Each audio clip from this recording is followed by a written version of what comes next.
Good evening, everybody, and a happy Monday and a happy belated Thanksgiving. I hope everybody had a good Thanksgiving and time with family, friends, and loved ones. It's good to be back. So why don't we go ahead and get started. Ms. Bishop, you'd go ahead and call the roll, please. Ms. Berry? Here. Ms. Gardner? Here. Mr. Kalin? Mr. Pepe? Here. Mr. Snyder? Here. Mr. Webb? Here. Mayor Brook? Here. Thank you, Council. And we do not have any validation of special meetings. If I can get a motion to adopt the meeting agenda, and I believe that Ms. Gardner had one change she'd like to make. Ms. Gardner? Yes, due to the length of our current agenda and recognizing that many of these things have time limitations on them, we need to do them tonight. There is one item that I think we can push off to next meeting, which is TO 11-23, the ordinance to amend Chapter 6 buildings, etc. And I'd like to push that off to the next meeting, so I'd like to have the agenda amended as such. If I can get a second, please. Second. Thank you. All in favor say aye. Aye. Any opposed? Any abstentions? Okay, the ayes have it. And we do not have any proclamations this evening, correct, Ms. Bichelle? We are on to oath of new board and commission members. Do we have anybody here taking an oath for office? Okay. Not seeing any. Kathy, are you aware of any? I don't believe so, not that I'm aware of. Okay. We are on to receipt of public comments. What I thought we would do first is have Delegate Scott present, and then ask questions and have some exchange with council, and then I will turn it over to the League of Women Voters and their study. Mr. Scott. And Cindy, if you'd like to introduce Mr. Scott with any comments. Great, thank you. Thank you, Mr. Mayor, members of council. Pardon me. It's always a pleasure for me to join with you and the City of Falls Church and members of the council to talk about your legislative program. And I know that Senator Saslaw regrets his inability to be with us tonight, and we will certainly work together to see if we can make the most positive results happen as a result of your legislative program. But I'm also here tonight to take advantage of this evening to present an award to one of your super employees who has been very, very, very strong in helping you all achieve such a wonderful recycling rate. My understanding is the city is sort of #1 in the state in leadership on recycling, so I can't say enough about that effort. I know how important it is to each of you, and I certainly think it is commendable. I have had to have tonight a resolution, or a commendation, I should say, that I do every year for the city employee who's recognized as City of the Employee of the Year. This year is just so much more of a happy occasion for me because she is the person who sort of led the effort, as I understand it, towards your goal of recycling. So I'd like to ask Kathy Adams to come up with me, Allenton, I'm sorry, to tonight and to present this plaque to Kathy for her great work. I've heard several times about how stellar she has been and how wonderful it has been for the city to have such a leader in this effort. So I want to say, Kathy, thank you very much from the General Assembly, and Senator is not able to be with us tonight, but I know he would say the same, and thank you very much for what you've done. Thank you very much. And thank you.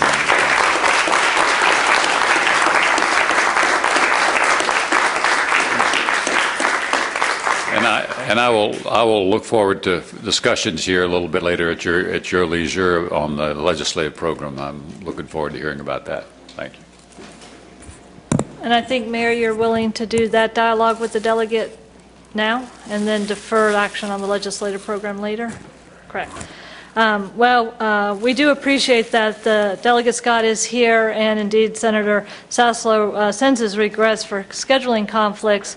He is scheduled to meet with Mr. Shields and I on Wednesday along with his legislative aide, so we'll be starting our formal relationship now that we're part of the district and he's representing us. But this evening, you do have on your agenda TR 11-45 for the legislative program for the 2012 General Assembly, and we'll be taking that up in detail later on in the agenda, but did want to take the opportunity for you all as council to dialogue with Delegate Scott on any questions and issues you might have in anticipation of the General Assembly, as well as give Delegate Scott an opportunity to give any comments of what he sees as key issues going into the next session. He does have a copy of your draft legislative program, and we did talk in advance of some key issues. The one definite charter amendment based on the voter referendum, council's consideration tonight of nomination by petition only, and then continuing concerns over dangerous weapons, state funding for transportation, schools, public safety, and indeed the particular one on Virginia retirement system. So I gave him those few heads up as important issues to council as I saw them. But this will be an opportunity for you all to have that person-to-person dialogue. Thank you. Thanks very much. Delegate Scott?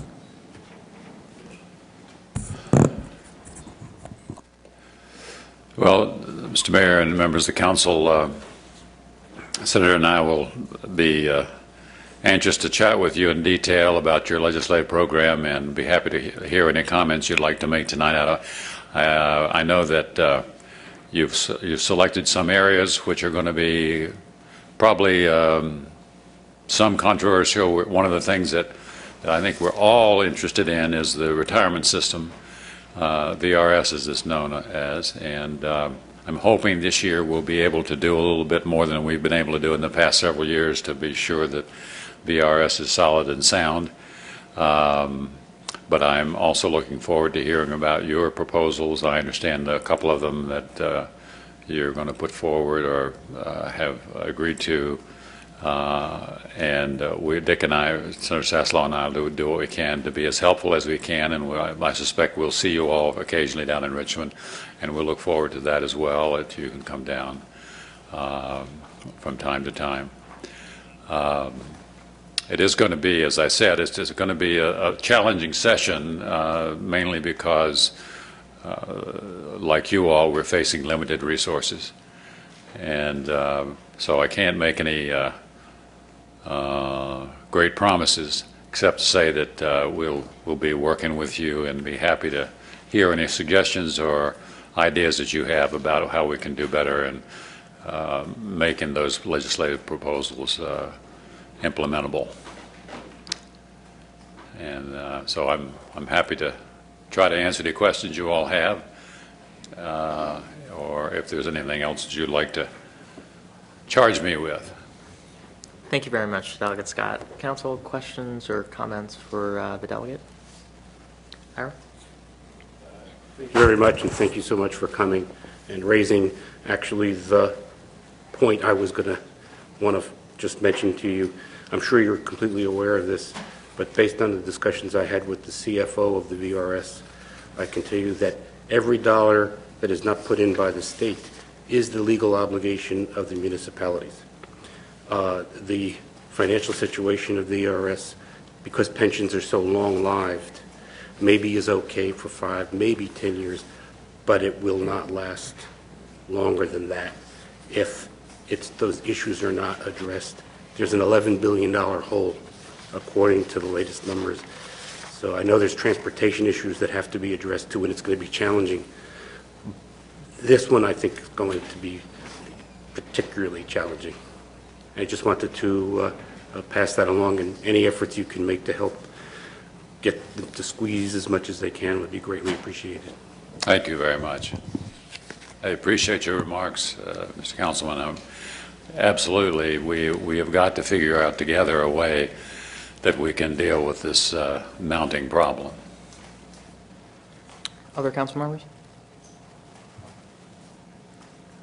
Mr. Snyder? Thank you, Delegate, for your work on our behalf, and thank you especially for being here this evening. I think Cindy Mester and you have already talked about the major issues that I think are our top priorities. But beyond that, the issue of funding the Chesapeake Bay cleanup is something that's starting to emerge as a major issue for local governments, and I would ask some focus on that because the numbers are startlingly high. We've done some things in the city to improve the quality of the water that ends up ultimately in the Chesapeake Bay, and we'll keep doing that, but there are really some extraordinary costs that are coming up, and I would just ask if you could put that on your screen to be aware of that, and to the extent that you can, avoid the cost shifting to local government. Second area is stormwater systems. We're certainly not the only municipality that's wrestling with this. I know Fairfax County has issues and others. So that's a related issue, but is a separate issue as well. So if you could keep that issue on your screen, we'd much appreciate it. Thank you, Mr. Snyder. I certainly appreciate all your hard work on a number of these regional problems. And I noticed that several of us in the General Assembly have asked Governor McDonald to reconsider his withdrawal from the Potomac Compact, and I'm not sure that that's going to be greeted with overwhelming pleasure. But at any rate, I appreciate your concern about that. I certainly understand the stormwater problem. We've had some of your and my constituents let me know in no uncertain terms how important that is. Other council members? Delegate Scott, thanks again for being with us this evening, and also helping with some of our legislative efforts, some that we're initiating and others that we have support positions for. And I think our staff has given you sort of the highlights of some of the important areas, as well as those mentioned by Vice Mayor Snyder. One additional point that I just wanted to also allude to is some of the funding road transportation improvements that I know are going to be discussed. So anytime I think some of the state funding gets cut on core issues like road improvement or assistance with stormwater management or Chesapeake Bay management, right, those all end up trickling down to us at the local level. So I hope that as you see those efforts that you're mindful of the effects that they have on localities such as Falls Church. Absolutely. So. And that's all I had. Anything else by council members? All right. Well, thanks again, Thank Delegate you. Scott, Thank for you. being here Enjoyed it. and Thank you making the very time. much. Thank you. The next item that I have as far as speakers go is Ms. Ellen Salisbury, the president of the Falls Church League of Women Voters, who's going to be speaking about their art study and the consensus report. And for the benefit of other speakers, I'm going to try to capture everything that's arts related together, and some of the other items will follow, just so people are aware of how I'm trying to order the speaker slips for this evening. Welcome. Thank you. Is this in the right place? It's kind of hard for someone my height to come after Mr. Scott. Good evening. I'm Ellen Salisbury, president of the League of Women Voters of Falls Church, and my address is 502 West Broad Street. Tonight, I'd like to thank you for the opportunity to come and speak to you about a recent study that the League has done. A little history on this study. At our program planning meeting in January of this year, the topic of the influence of arts and culture in the city was introduced as a topic that would be worthy of a local study by our league, because we recognize the importance of this topic in many ways and the budget implications that it could have. We fast-tracked the process, had a study committee working over the summer, and scheduled a consensus meeting in the fall. The study considers the state of the arts in the city and the appropriate support that city government should put forward in building a strong and vibrant arts and cultural environment for Falls Church. Our study committee on the arts was chaired by Barry Bushell, along with league members Gina Cachici, Marty Meserve, Sally Phillips, and Barbara Cram. They put together an excellent report with supporting documents, research materials, an amazing amount of information on the influence that the arts can have on Falls Church. The full report is on our website. That's lwvfallschurch.org. And I would strongly recommend that those of you who haven't had a chance to look at it, pull it up on the website and read it, because the committee did a terrific job. We have 3 points that we want to make concerning the consensus on the study. First, the League believes that the cultural activities in the city benefit both the city arts and business communities, and that these activities contribute to the attractiveness of the city as a destination. The business and the cultural communities should work together to create partnerships around specific events, such as pre- and post-event dinners. Or, for example, restaurants could promote picnic box dinners for the Thursday evening concerts. Also, an organization like Tenor Hill, which stages a very large event each year, brings in income both to the sponsoring organization in addition to city businesses. We feel that both the business and the cultural committees should explore activities for the mutual benefit of both of these groups. Second, we feel very strongly that the city should support cultural events both in tight and easier financial times. And I just heard an example of how we're all going to be fighting for some of the same dollars. But the League feels that as much as possible, the city should support the arts of what's going on and the things that are happening in the city. We feel, first of all, that the EDA should be encouraged to more aggressively support cultural activities in order to attract businesses, artists, and patrons to the city. Second, we believe that a line item in the budget to support CATCH, our Humanities Council, could provide a structure for a city grant program for the arts, and would be a significant start to fiscal support from the city. As fiscal circumstances permit, we recommend that additional city resources be allocated for publicizing citywide events such as the Fall Festival, Watch Night, Memorial Day. They're things that make Falls Church what they are, and they're things that lots of people should know about, and publicity is going to help that. Finally, in this category, the League recommends that tax incentives as part of the Arts and Cultural District designation should be looked at very carefully. Further, we felt that there should be more cooperation between the city schools and the arts community in relation to the use of schools as community resources for arts and cultural activities. Third, the League believes that the city should encourage businesses to be creative in including public art or cultural activities as part of their business plans. We would hope the city would make clear to developers the types of art-related proffers that would best serve our commitment to the arts. And the city should consider ways to make unutilized space in mixed-use buildings available to art organizations, and to encourage developers to permit temporary use of unleased commercial space until permanent tenants can be found. And I think that actually was done a number of years ago when Falls Church Arts first got started. There was some empty commercial space on Broad Street which they were able to use for a short period of time. The statistical data available showing the value of the arts and communities that invest in the arts is mind-boggling, and a lot of that research is in the report, which I hope you'll look at. I want to just quote one thing from the report. The Virginians for the Arts commissioned the Wessex Group Limited to study the impact of the arts in Virginia. The study showed that arts and culture in Virginia is a $1 billion industry. It annually generates $849 million in revenues for Virginia, $342 million in tourism, and it created almost 19,000 full and part-time jobs. There's no reason why Falls Church can't be part of that action and that activity.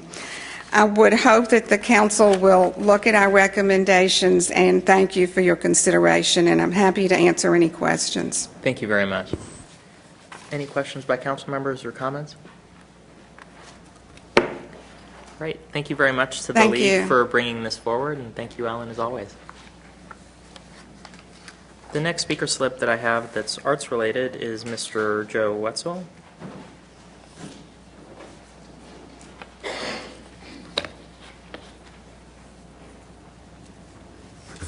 I have to do this, right? Mayor, Vice Mayor, Council, my name is Joe Wetzel. It's 800 West Broad Street in Falls Church. Just briefly, I'm here to thank you for your past support of the arts and to encourage you to continue the support that you have given. In addition to my work with Falls Church Arts, I'm lucky enough to do a lot of work in Fairfax County and can tell you that there's a lot of buzz in the county for your support, the kind of work that's been done with Catch, for instance, and that support then manifests itself through grants to Creative Cauldron and to others. And just briefly, keep up the good work because it goes a lot farther than the village lines that we have here. Thank you very much. The next speaker slip I have is Mr. Barry Bouchow, followed by Ms. Barbara Cram.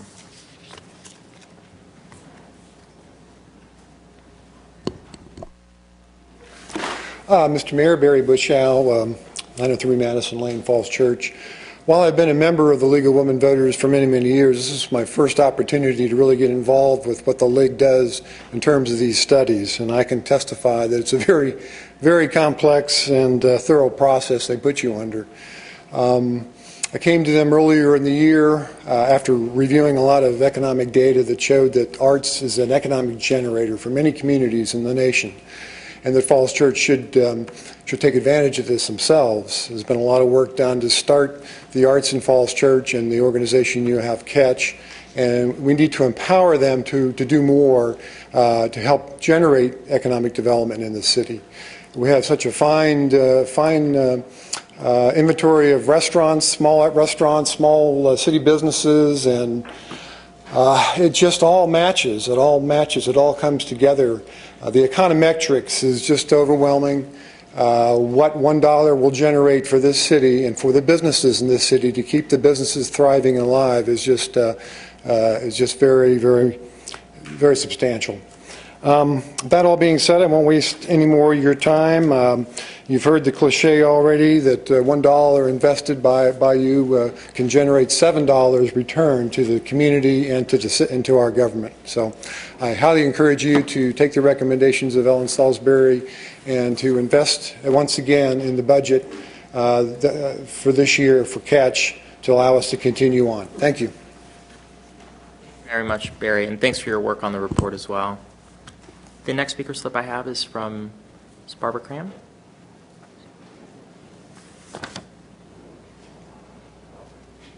Followed by Marty Meserve. You might be forced to do it. Not at all. We're co-chairs, so we're joined at the hip. Sort of, right? Right. My glasses.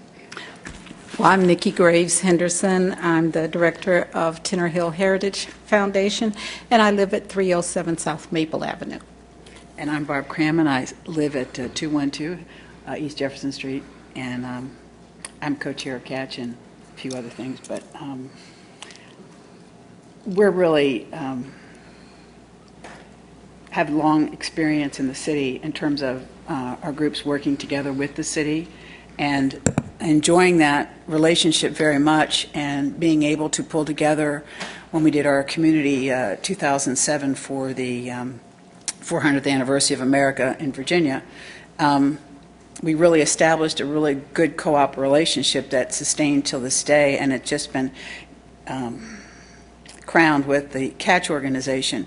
And as we reported in September, our website was funded by EDA, and also Brian Williams and Andy Rankin are helping us with that site, so we're very pleased about that. That will be, a lot of people don't know what Catch does, and right now we just have a lot of meetings, but what that site will be is a Catch basin for all of our public events that will have links to individual websites. We have video, we have photos that will be on that site for those things coming up that week and the next month. So each group, it's Google Calendar, so each group fills out their own calendar, and it all comes together, and they're responsible for their own site so that they're updated and have their links. We've worked on several groups getting their sites, and the Friends of Cherry Hill has a site now that I'm learning WordPress so we can maintain it. And then also Falls Church Arts reviewed its website, and Victorian Society created a website. So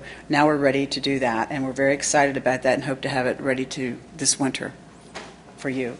We also wanted to talk about the wonderful study that was done. The Catch Group spent about 9 months doing a study with Cindy Master when we first originally came up with all of this. And what was great about the leak study is they encapsulated some recent information. And there are some things that we wanted to make sure that were mentioned. EDA has funded over $27,000 every year to, and that wasn't in the report, which has been a huge help. And so far, with grants here in the city that were received by all Catch members amounted to $140,350 just last year. So there's a lot of grants that are exchanged within the city, about 73,000 plus, and then that total that comes in from other organizations. But it's money that comes in, and that's another multiplier effect that we're experiencing. And I think a lot of that comes from our collaboration. And Nikki's going to talk about our heritage tourism. Thank you. I'd like to say thank you for allowing us time to reiterate some of the things that we're doing. CATCH stands for City of Arts, Theater, Culture, and History. And while businesses can pick up and leave at any time, historic sites cannot. And that's what Tinner Hill is tied to, a historic site. The Falls Church cannot pick up and move. If their physical building moved, the history or where it happened stays, it remains. So where it happened is an important segment of the shared culture. History is shared culture here in Falls Church. Music is shared culture, in particular the Blues Festival. There are many aspects of tourism that Falls Church could take the lead on. Heritage tourism, for one.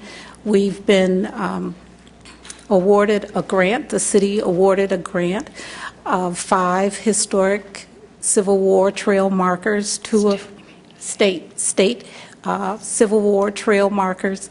And as you know, Civil War tourism is one of the biggest areas of growth in the state. It's the only area of the budget that was not cut. It was actually increased.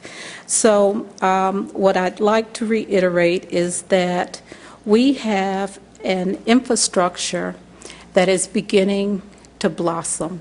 On the south end of Maple Street, you have a concentration of arts, historic, and cultural organizations. And that's one of the hallmarks of an arts and cultural district, a concentration of arts and arts-related businesses and organizations. You have Creative Cauldron Art Space, Tinner Hill Historic Site, the Henderson House. We have restaurants, Pizzeria Orso, Elevation Burger, Super Chicken, Victor's, Meat in a Box, and if you go just beyond that 2-block stretch, there are other sites that are included on the Civil War Heritage Trail, as well as the new African American walking tour, and of course the Falls Church and Cemetery and Galloway United Methodist Church. The old blacksmith shop and other historic sites are included. And when we talk about developing that arts and cultural district, it expands to businesses that are related to such as Fox's Music and Victory Comics and Art Space. This serves as a magnet to the community, to the public. Businesses want to locate their businesses into places that are vibrant, that offer places for their employees to eat, to interact, and whatnot. As you know, traffic studies revealed that 23,000 vehicles travel South Maple every day. I've not seen anything that speaks to foot traffic on South Maple. And as you know, I live on South Maple, and I can say anecdotally, there has been a dramatic increase in foot traffic along South Maple. Not only the residents of Pearson Square, but people who are taking part in classes, art exhibitions, etc., on South Maple. And you can see a steady line of people walking up and down South Maple, which means that we have to pay some attention to lighting, signage, and sidewalks. All of that, I know, cost money, but in the long run, it's going to bring us money. So I again would like to say thank you for the support that you've given us, and hope that you will continue to look at what you're doing for us as an investment, not just a handout. It is an investment in the economic development of Falls Church as a tourist attraction. Any questions? Any questions? All right. Barbara and Nikki, thank you very much for being with us this evening, and thanks for all your good work. And thank you. We do support the League of Women Voters study. Thanks so much. The next speaker slip I have is from Marty Meserve.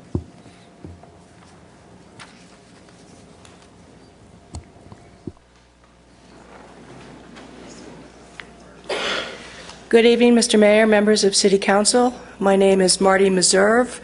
I live at 708 Berry Street, and I'm here as a board member of Creative Cauldron and past president of Creative Cauldron. First of all, thanks to Ellen and the League for the new position on the arts. And thanks to the efforts of businesses, citizens like Barb and Nikki, artists, and the city and City Council, the arts are beginning to flourish in Falls Church. The League report talks at length about the economic benefits of the arts. I'd like to give you an example based on the successes of Creative Cauldron. Creative Cauldron is one of two local, homegrown, not-for-profits that live at Art Space Falls Church. Falls Church Arts is the other organization we share the space with.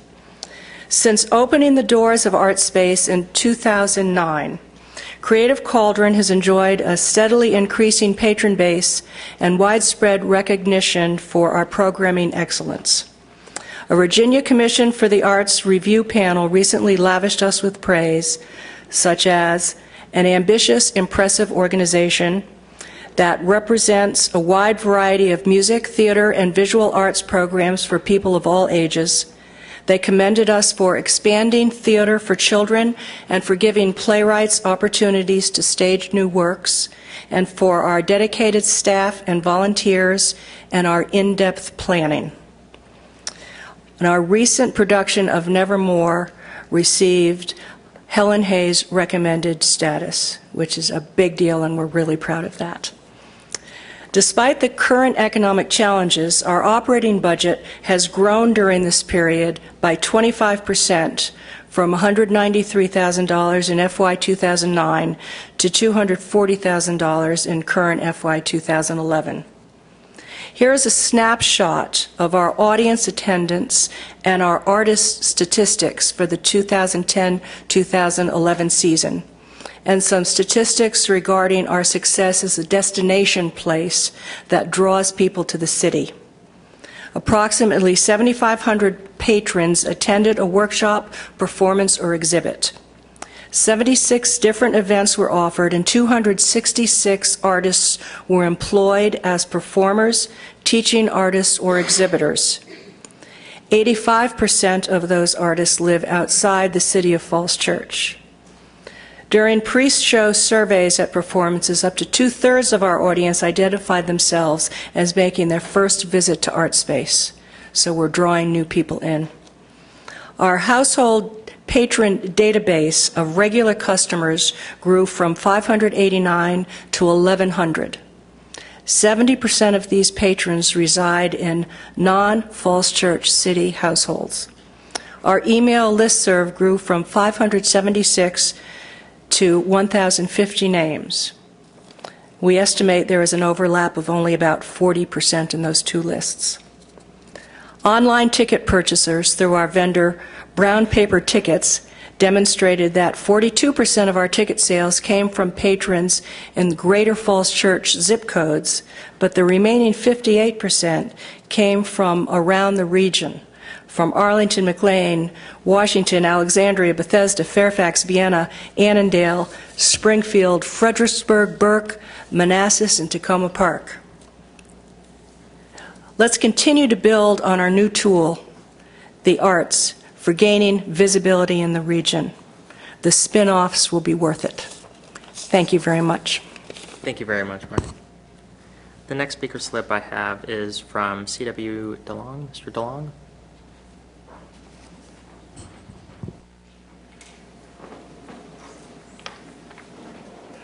Good evening, Mr. Mayor and City Council and City staff and the citizens. I'm Chester W. DeLong, 213 West Columbia Street, and I'm appearing as the Deputy Chairman of the Library Board tonight because I'm very proud of the library's award by the Library Journal of 4 stars again this year. 4 years in a row now, we've had a star award from that national journal. The first 2 years were 3 stars. The last 2 are 4 stars. We are one of 3 libraries in Virginia who has received star awards. So we are really standouts in the state. The excuse me. The Library Journal looked at 7,500 libraries in the U.S. and chose 262 to receive awards. So we're doing pretty well. They rate the libraries on per capita circulation, library visits, program attendance, public interest, and computer use. And for those, of course, we have had to get from council support to provide that kind of service, and we surely do. Thank you for that. In addition to this award, you might like to know that the library is now has a service of e-books, and we have 1,900 at the moment titles available on e-book, and we'll soon have a few more, quite a few more. So if you want to sign up for that service, all you have to do is go to http mrspllibrary.com, and that's where you can check them out. One other thing I'd like to say is that the Foundation Trust, which was founded in '04 to support the library, is starting its annual drive now, and the letters went out just this week, so that you'll soon be getting a letter about it, and we would appreciate all the support we can get. Thank you. Thank you very much, and congratulations to the library staff and also the Board of Trustees for the library on their accomplishments on yet again being awarded the 4 stars. And I especially want to thank the library board and also library staff on the ebooks. I think that's a great new program that's being launched. So I hope that our citizens would take advantage of that. Those are all the speaker slips. I actually have one more speaker slip. Mr. Grant, I believe you have something on the elections. I wasn't sure if you wanted to speak now or on the item that's part of our legislative front. I wasn't sure. That's great. Please come forward.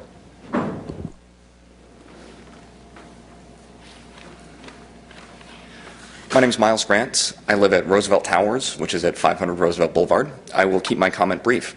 I'm speaking in relation to TR 11-46, the proposed changes to the charter on the nomination of candidates. And, we just ended one controversy on elections in Falls Church that actually was going on longer than I've lived in Falls Church. I've been here for about a year and a half now and hope to live here for a very long time. That controversy was ended on our election dates by putting it before the voters. And when we did put it before the voters, turned out it wasn't really that controversial an issue at all. The voters agreed much more than they disagreed, passing it by a 2-to-1 margin. And I would just say, before we discuss this issue, what I'd like you to consider is, before we make such a significant change to the city charter, one that's only been discussed for a short period of time here, why shouldn't such a new significant change to the elections process also get a chance to go before the voters? Thank you. Thank you. Those are all the speaker slips I have. I've got one more item that Mr. Joe Wetzel was going to take up, and that has to do with an SE amendment. So I'm happy to take it then or now, but looks like you want to go now. That's perfectly fine. I'm still Joe Wetzel. I'm still 800 West Broad Street. Another item on your agenda this evening is TR 1143, an amendment to the SE, which would allow Body Dynamics to operate in Pearson Square. And I'm just here, not in any official capacity, not as a Chamber of Commerce board member, not as Falls Church Arts board member, but we had the opportunity to work with the Gamboas, trying to find them a home, not pre-Pearson Square, and so got to know them and their business very well. And I'm here to say that I think their presence in Pearson Square would really enliven that, that even though technically they might be classed as a service business, they are much more retail than even the retailer that they share a space with now in Arlington, which is a key and lock store, which would slide right in as a retailer. They bring a lot of people to their business. They are very community conscious. These are people who want to be in Falls Church, who, when we couldn't find them a home, went to work with others. They are determined to be a part of Falls Church, and when they're a part of a community, they are a part of that community. Their business would add a whole lot to Pearson Square and City. Thanks. Thank you very much. Those are all the speaker slips I have. Ms. Bichow, if you'd summarize any written comments we've received.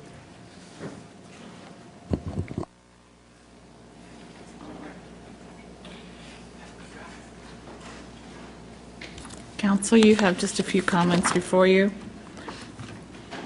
Christopher Flanagan at 517 South Spring Street supported reducing the voting wards from 5 to 3. You received an anonymous survey form opposing changing the number of voting wards. You have a letter from Tina Ehrman at 226 Nolan Street, who has made some suggestions on how to better capture revenue in the city with respect to personal property tax on vehicles and parking violation fine enforcement. And those are the comments you've received. Thank you very much, Ms. Bichow. The one that is from Ms. Tina Ehrman, I had asked previously that the city manager take a look at that and draft a response. I think there's several points in there that are very important for us to take a look at and address. So if we can make sure that gets addressed. And Mr. Shields, if you can also relay the response back to council, just so we've got visibility on the response. Anything else by council on any of the comments we've received? Not seeing any. Why don't we turn to the report of the city manager? Thank you, Mayor Baruch. Members of council, just two quick things to report. One, we do have the Rec and Parks Department's annual holiday craft show. Arts is the theme for tonight. It appears in public comments, but we will have the Arts and Crafts show at the Community Center on Saturday and Sunday, December 3rd and 4th. And so we wanted to get public notice out for that. Call the Rec and Parks Department for more information or go online for details on it. And second, the survey that was sent out to all single-family homeowners last week, people should have gotten them over the Thanksgiving holiday, on stormwater issues. Specifically, what we're trying to do with the survey is get information from homeowners about flooding problems that they've had, either outside their home or within their home in their basements. And the survey is designed to help us diagnose where that flooding is coming from, so that we can prioritize our efforts to, in terms of expending resources to try to address flooding in the city, to try to target that as wisely as possible. We are asking for people to complete it either with a hard copy and mail it back in, or you can go online and the instructions are in the envelope and do it on SurveyMonkey and get the results into us that way. And we're asking for that by Friday, December 2nd.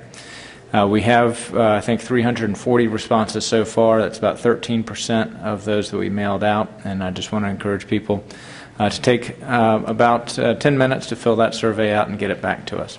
Thank you. Thank you, Mr. Shields. Any questions or comments from Mr. Shields' report, Council? Mr. Snyder? Just three quick ones, Mr. Mayor. First is I'm still interested in a program of business development and support regarding the Eden Center, so that continues to be something that I'll ask to be provided to the council. Secondly, the League of Women Voters in the Chamber held a session on light rail through the city, and I'm interested in a strategic plan to make that happen. What do we need to do in terms of the state, federal government funding and other things to move that forward? And finally, Nikki Henderson was here to talk about Tinner Hill. I'm interested in the status of that and how we move forward in assisting the Tinner Hill Foundation to develop that into a truly attractive and widely known heritage site. Thank you. Thank you, Mr. Snyder. Any other comments or questions for Just one quick comment. Ron? On that stormwater survey, it doesn't even take 10 minutes to fill out online. It takes about 2 minutes. Saves you the cost of a stamp, and the instructions are right there on the paper survey you got in the mail, so it's a much easier way to take care of it. Yeah, thanks. And we definitely plug doing it that way because that saves us from having to enter the data in to SurveyMonkey, which is what we'll do to collate all the data. other council members? All right. Thank you very much, Mr. Shields. We are on to business on the agenda. Second reading of ordinances and other items requiring public hearing. Ms. Bishop, if you'd call, if you'd read the first item, please. Council, the first item before you is TR 11-42, resolution to adopt FY 2013 funding recommendations for Community Development Block Grant Funds, CDBG, and Home Investment Partnerships Program, Home Funds. Thank you very much, and I think we've all gotten the packet, so if you would hit the high points. Sure. I'm Don Bropes. I'm chairman of the Housing Commission. I live at 601 Northwest Street. We're here to present the allocations of funds for CDBG and home funds this 2013 cycle, and to answer any questions that you may have. A couple of the highlights. In the past, we've never been able to fund all of the requests. This year, it was even worse than normal. We funded basically 50% of the requested funds, which makes it very, very hard to fund very commendable projects. So there's a lot of hard decisions that have to be made. So in some cases, we're Solomon trying not to cut the baby in half, but by the same token, we're trying to keep those that come before us, keep them involved. This year, we had 2 new applicants, one of which was funded, one which was not, but we will encourage the one that was not funded to reapply in the future as they get more capacity to perform. It was felt this year they probably weren't up to speed.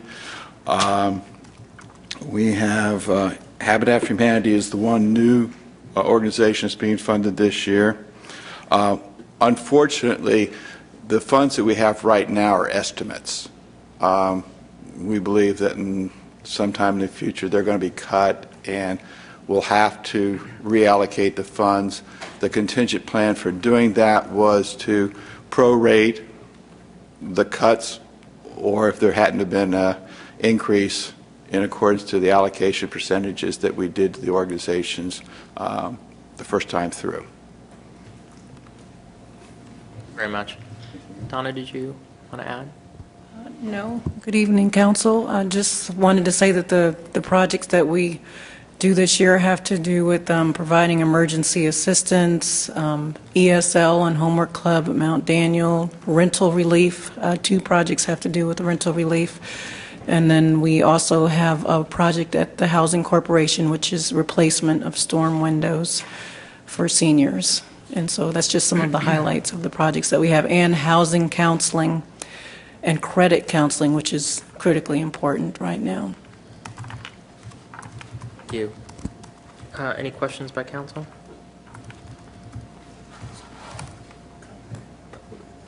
We can take comments now as well.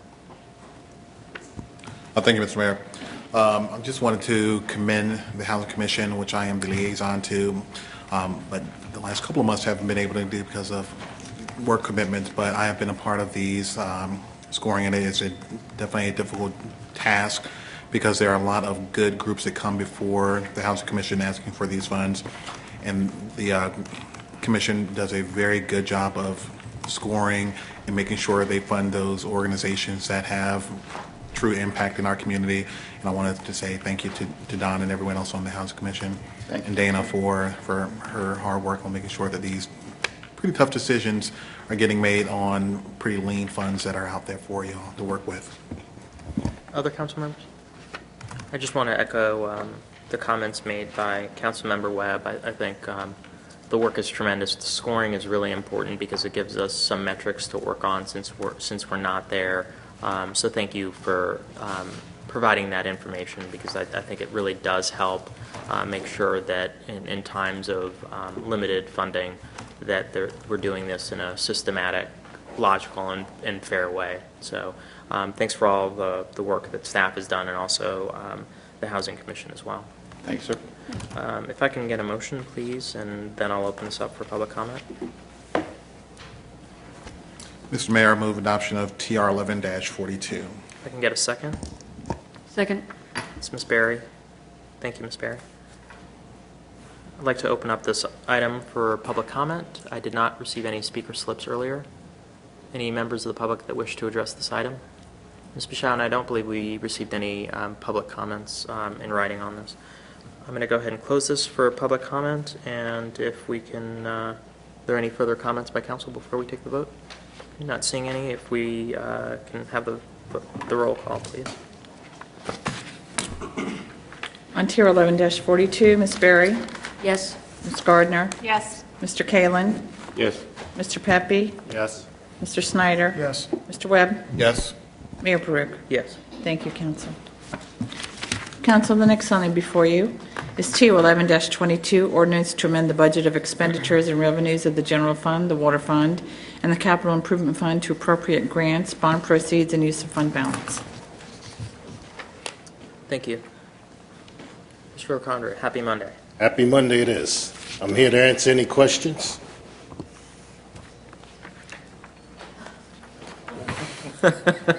Just the way we like it done. I don't believe that there's been any changes to this since the last time council saw it. No, sir, there have not been. The only change is the Planning Commission has reviewed the CIP amendment, and they approved it 6-0. Great. And no, without any comments or anything of that nature? That would be correct. They were fully supportive of the CIP amendments and ready to get the projects moving forward. I think would be a pretty close direct quote. And for council's benefit, I did get a couple questions from community members about the timing of this, why now, and after speaking to Mr. Shields, some of this has to do with grant funding and also addressing some of the bonding issues as well that are time sensitive. So that's why we're acting now rather than later. So this is a timing issue why we're taking this up now. So council, any other comments or questions at this point? All right. If I can get a motion, then I'll open it up. Mr. Kalin? Adoption of TO 11-22. If I can get a second, please. Second. Second by Ms. Berry. I'd like to open up this item for public comment. there any members of the public that wish to address this item?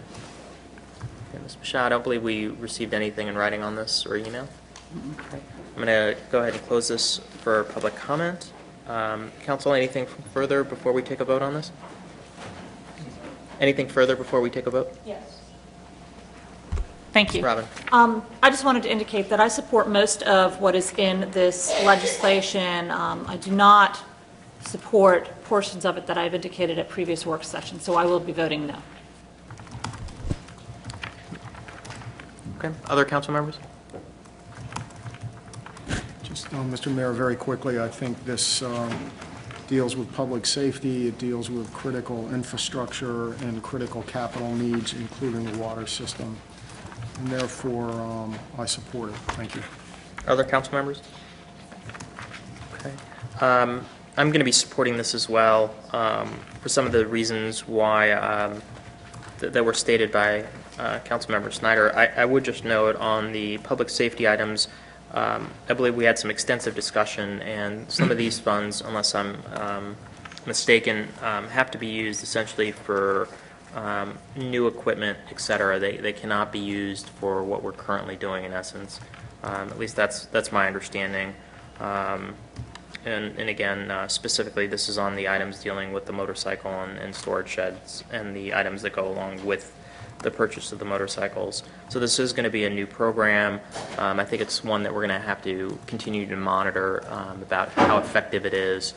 Certainly there are safety issues and hopefully safety enhancements. But I would just ask that the city manager, once the program is put into place, keep us updated. And I'll just make my comments as I think it's a good program, but we need to make sure that the officers are safe and getting trained well on the equipment. So officer safety on the motorcycles is a key aspect of this for me. So I just want to make sure that those are being appropriately trained and receiving what they need in support of the program. So, and if you can keep us updated on that, Mr. Shields, as well. So I will be supporting the proposal. Other council members? Ms. Bashad, if you would go ahead and call the vote. On TO 11-22, Ms. Berry? Yes. Ms. Gardner? No. Mr. Kalin? Yes. Mr. Pepe? Yes. Mr. Snyder? Yes. Mr. Webb? Yes. Mayor Baruch? Yes. Thank you, Council. Council, the next item before you is TR 11-43, Resolution Amending and Reenacting Resolution 2004-30 as amended by Resolution 2007-14, Resolution 2008-17, and Resolution 2009-11 to approve Special Exception SC 04-0162 for mixed-use development at 400-412 South Maple Avenue, known as 500 South Maple Avenue, to Atlantic Realty Companies, Inc., and their successors. Thank you very much. Mr. Fuller, and I think that we had a pretty lengthy discussion about the items, and I think it would be helpful. I think that there's been changes made, so if you can just draw our attention and also the public's attention to those specific items. There may be some outstanding items as well that you may want to recommend between first and second reading as well. Yes, the Gary Fuller Planning Division. The applicant is TMP Pearson Square LLC. They're the owners of 410 South Maple Avenue, which is the Pearson Square project. They have a tenant, Body Dynamics, that wants to lease approximately 9,700 square feet of the available vacant first floor commercial space at Pearson Square.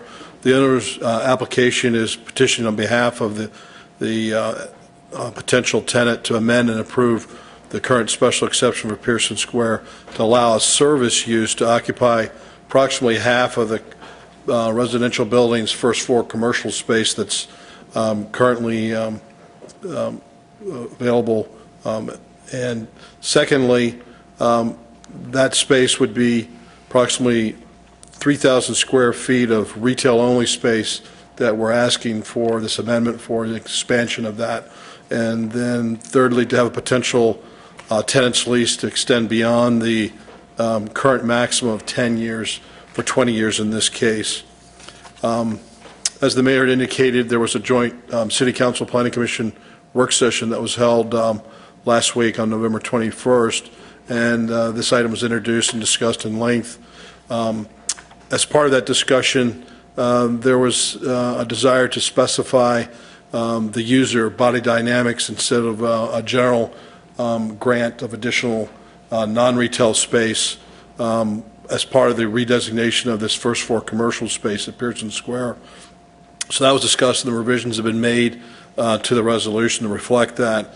Also, to reflect the intent, there was some additional non-retail use space that could have been for a potential future tenant, about 2,000 square feet. And the resolution draft had indicated we would approve approximately 13,000 total square feet for non-retail, and that was reduced to 11,000 square feet, and that would reflect the current users as well as this proposed use with Body Dynamics. So both are reflected in the revised resolution in your package. So the temporary resolution that's before you tonight, what we're recommending is to refer this to the Planning Commission for a mandatory recommendation, also to send it to the EDA and the Greater Falls Church Chamber of Commerce for review and recommendation to the council, and that would be prior to your final public hearing on this on January 9th. So I'm available to discuss anything further or any questions. Thank you. Anything from the applicant? They were going to make just a very brief introduction to the business again, but without any real length on the presentation since you got it at the work session. But, for the purpose of the public. Absolutely. I'm happy to take any comments that the applicant has. And we'll just reserve questions by council after the applicant makes his presentation. Good evening. I'm Ben Danforth. I'm here on behalf of the applicant. I'm going to keep my comments brief since this was discussed at last Monday's work session meeting. I do want to reiterate and emphasize that although the use that's proposed here, which is for Body Dynamics, is the Health and Wellness Center, although there's been a determination that it doesn't constitute retail in a certain sense, we believe that it contains a number of characteristics that are generally associated with retail.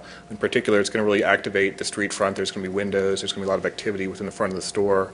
There's going to be merchandise that can be purchased on site. There's going to be outdoor seating, so that merchandise, drinks, and things like that that's purchased at the site can be consumed out front. And so we think it's really going to activate the area. It's going to bring this first floor of Pearson Square to life, which up to this point has been largely vacant and a fairly dead area.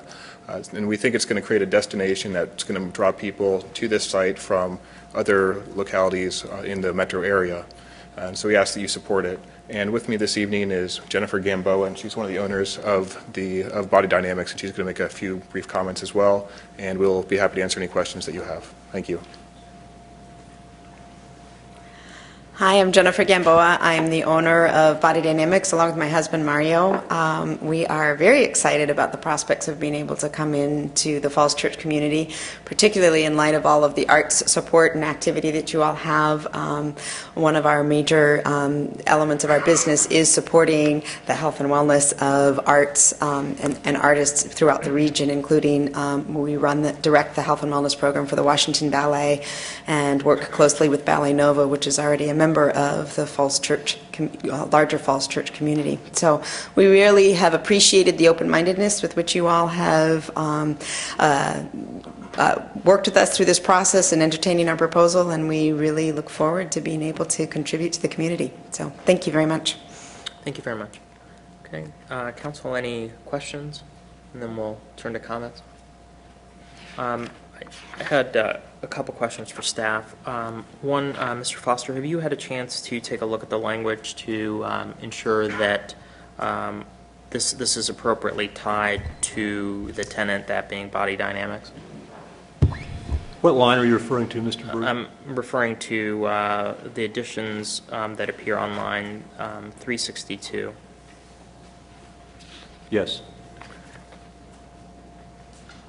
Right, that was the major comment that I had.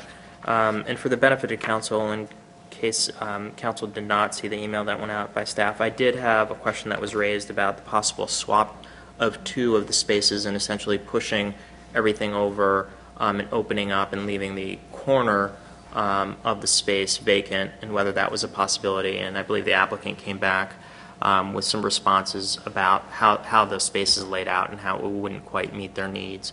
And I'm satisfied with the answer. But one thing I will say, and this goes into comments more as questions, is my expectation is, and I hope the applicant's hearing this well, is that on unit, I believe it's 110, which still has a vertical vent, that be used and marketed as a restaurant, which I think the intent was to have it. I don't want to have this conversation a year from now saying, well, we really needed that corner to be a restaurant, but because of what council did, we can't market it as a restaurant. When in fact I'm being told now that, it's essentially okay and we need the corner to be Body Dynamics. So please don't come back with council with that type of thing. Or else, that's not what I'm understanding. And if there is an issue with restaurant space being shifted over, I'd like to have that as part of the discussion now rather than finding out that there's a problem later on. So I'm not seeing any reaction to that, but that's one of the questions that I had. Unit 110, it's set up to accommodate a restaurant. I think there would be a goal from the property owner to find a restaurant for that space. Obviously, there's no guarantees that there's going to be interest from a restaurant, but that is something they will market it for, and they have been marketing it for. Great, thank you. Any other questions by other council members? Just note there's a minor typo in the additional language. I think 11,000 square feet is spelled wrong, so we might want to go ahead and fix that for the next round. Mr. Mayor, I have a question for the city attorney. My wife is the publisher of the Journal of Orthopedic and Sports Physical Therapy. Body Dynamics has no financial relationship except that they are members and they do contribute, I guess, as a member to the journal. So I wanted to check in with the city attorney if I may participate in the discussion and vote on this issue. As we've discussed, Mr. Snyder, you may participate and vote on this issue. The facts as you described them to me and have summarized here this evening do not rise to a level which would require your recusal under the Virginia Conflict of Interest Act. Thank you. All right. Any other questions by council members? And then I'm happy to entertain councilman comments before we take a vote. But if I can get a motion, then we'll open this up to the public. Ms. Berry. I move to adopt TR 11-43. Oh, sorry, move referral of TR 11-43 to the Planning Commission EDA. Thank you, Robin. And Greater Falls Church Chamber of Commerce, and schedule second public hearing for January 9, 2012. Thank you. If I can get a second. Second. That's Mr. Webb on the second. Thank you. I'd like to open this up for public comment. I believe we had one speaker address this item, so we'll include Mr. Wetzel's comments in this portion as well.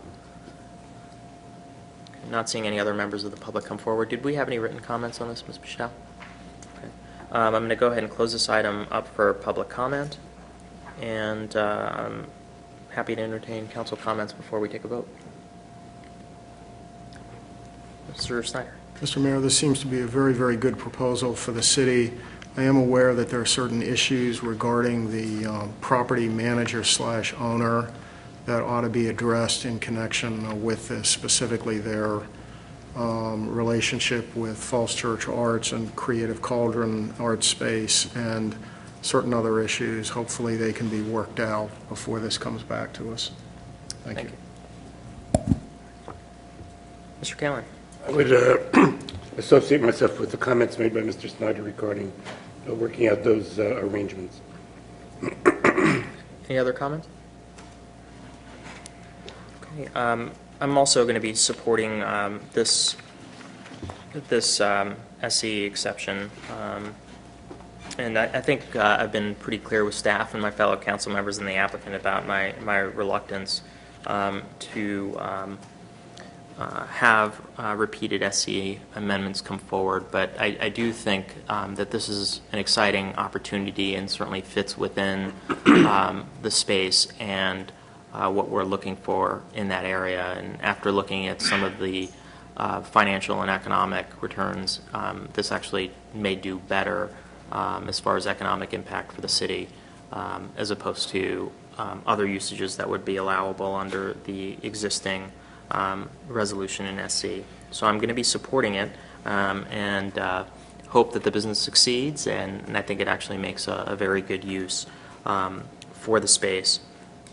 That said, I'm hoping that, I'm not sure if through our process there is a site plan for this, but I would be very interested in making sure that the planning staff and also our planning commission is involved in how the space is laid out, making sure that it's visually appealing to passersby, et cetera.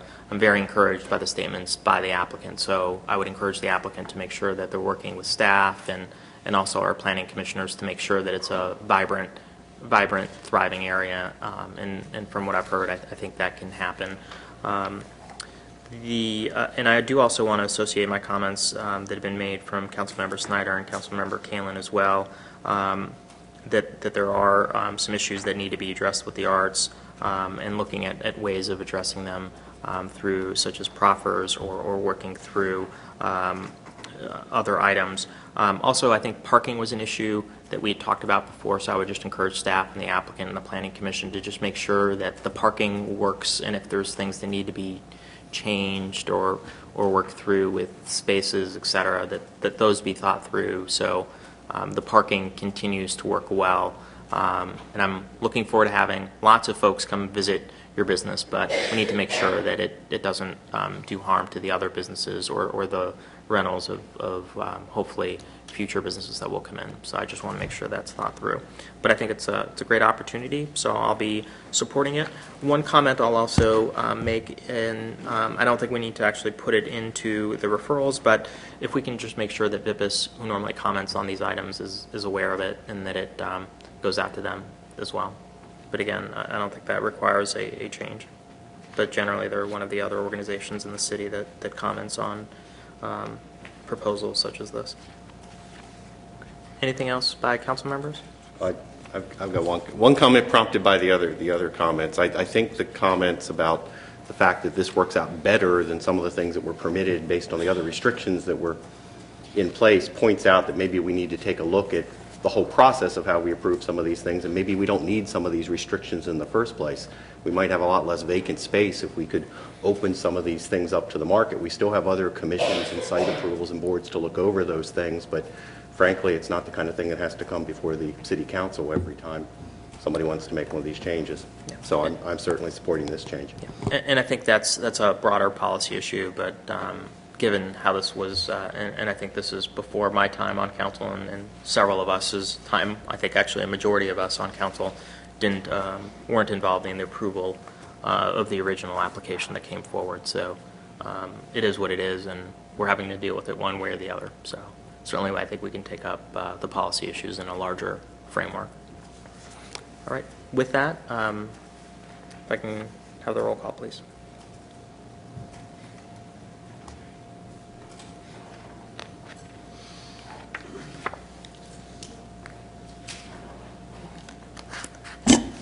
Ms. Berry? Yes. Ms. Gardner? Yes.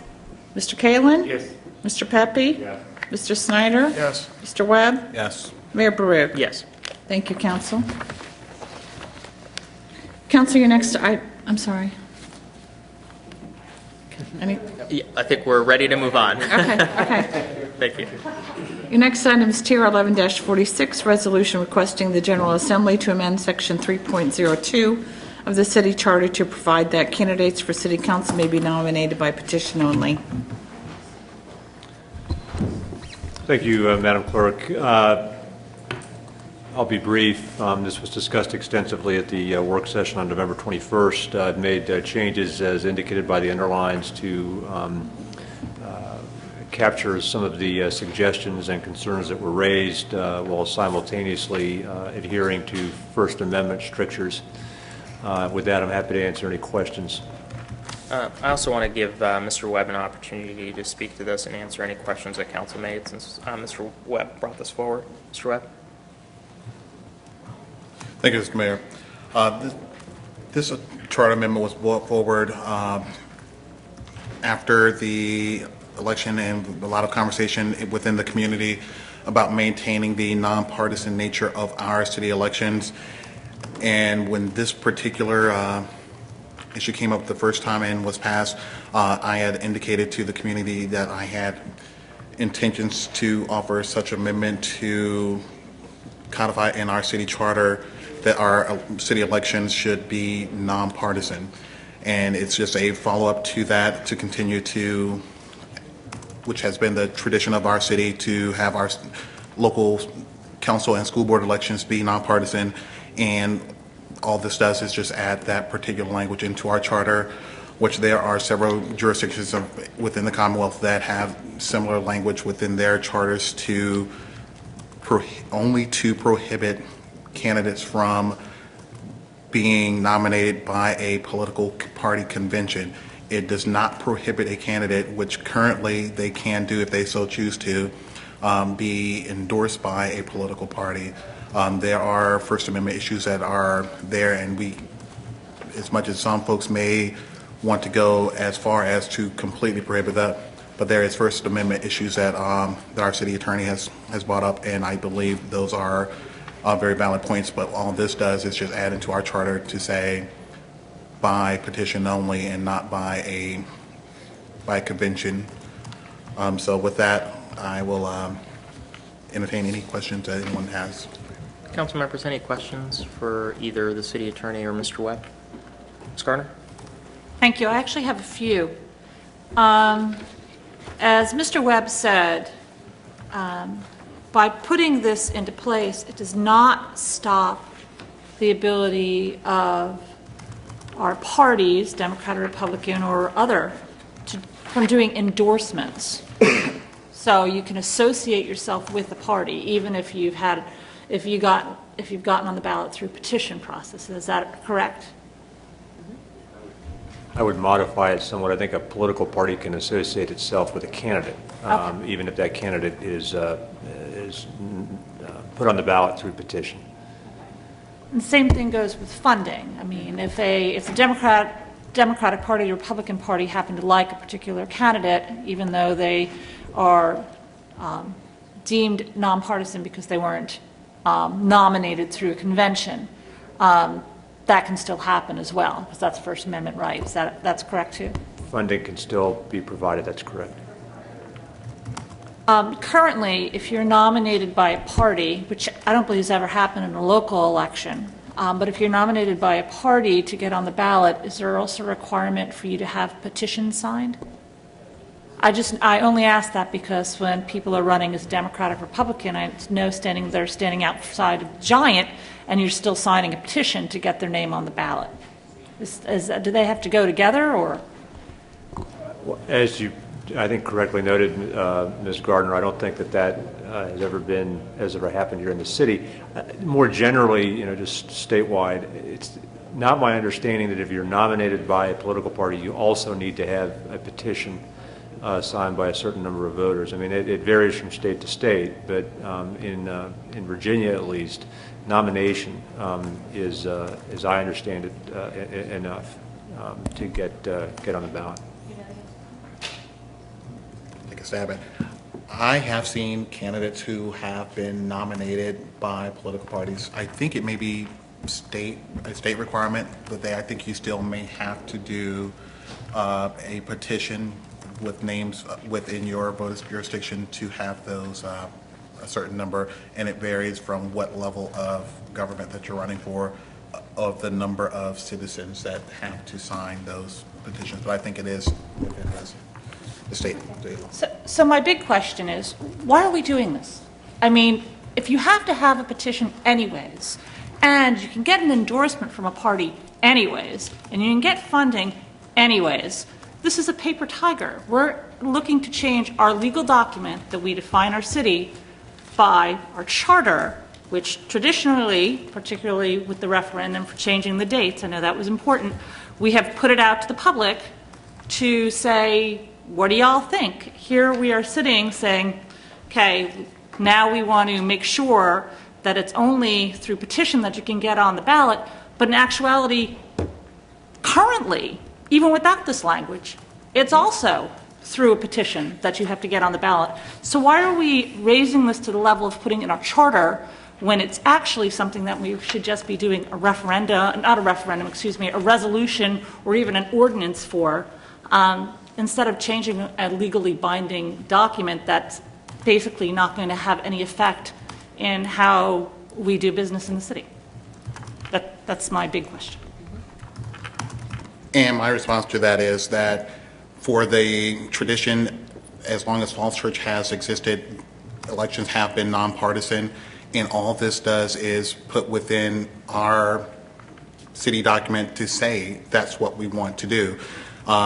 Yes, there are currently political parties can be involved with them, and that won't change, but I think being that what we have had as a tradition in our city for the last 60 years, I think rises to the occasion of having that type of language put into our city charter to continue what has been the longstanding tradition of what has happened in the city.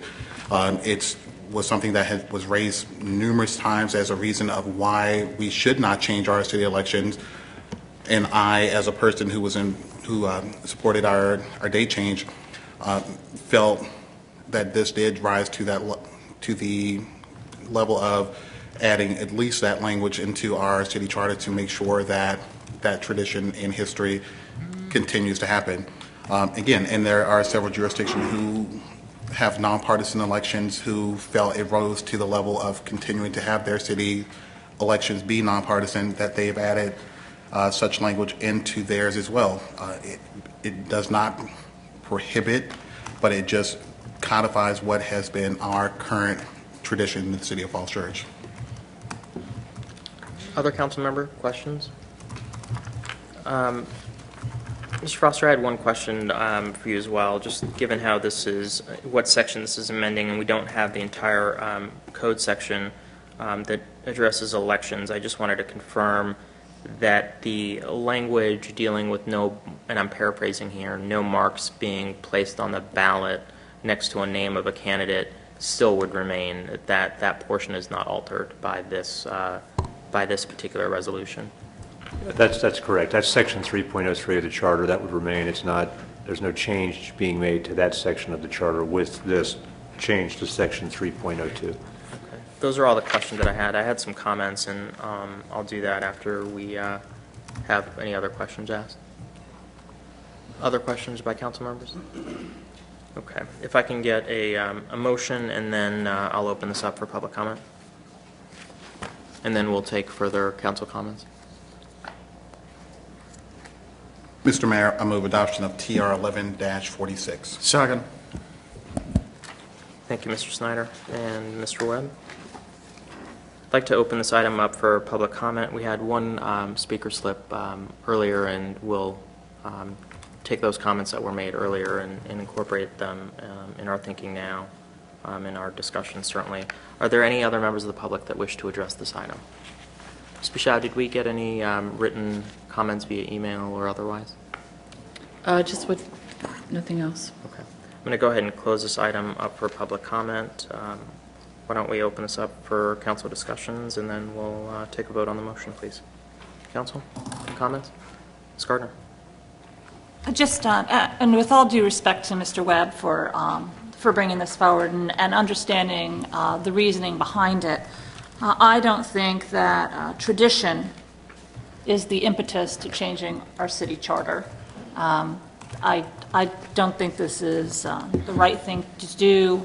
I understand the desire that we're trying to achieve by doing it. I don't think that that will be achieved.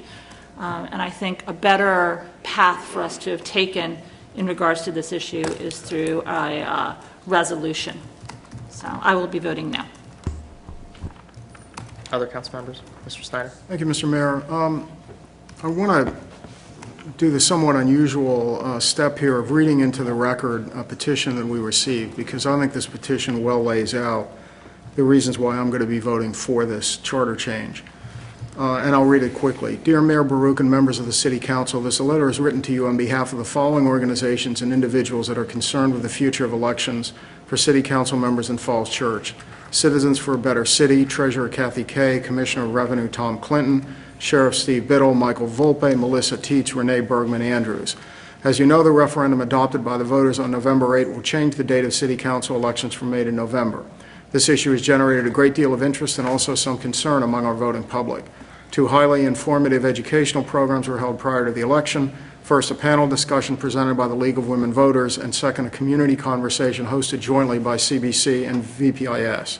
Advantages, disadvantages, and sentiment on both sides of this issue were voiced by participants at both meetings.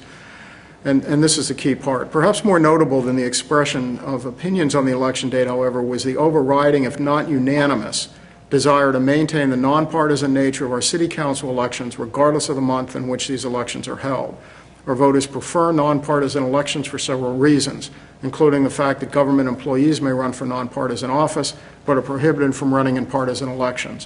One of the more compelling arguments was expressed eloquently by several citizens. Our city's 60-plus year history is one of grassroots community involvement, not of party machine influence, and that is what makes Falls Church City the special place that we all love. Even the chair of one of our city's local political parties stated that that committee had voted to have a policy of not nominating or endorsing candidates for city council or school board, and I believe that's the Democratic Party. I'm adding that.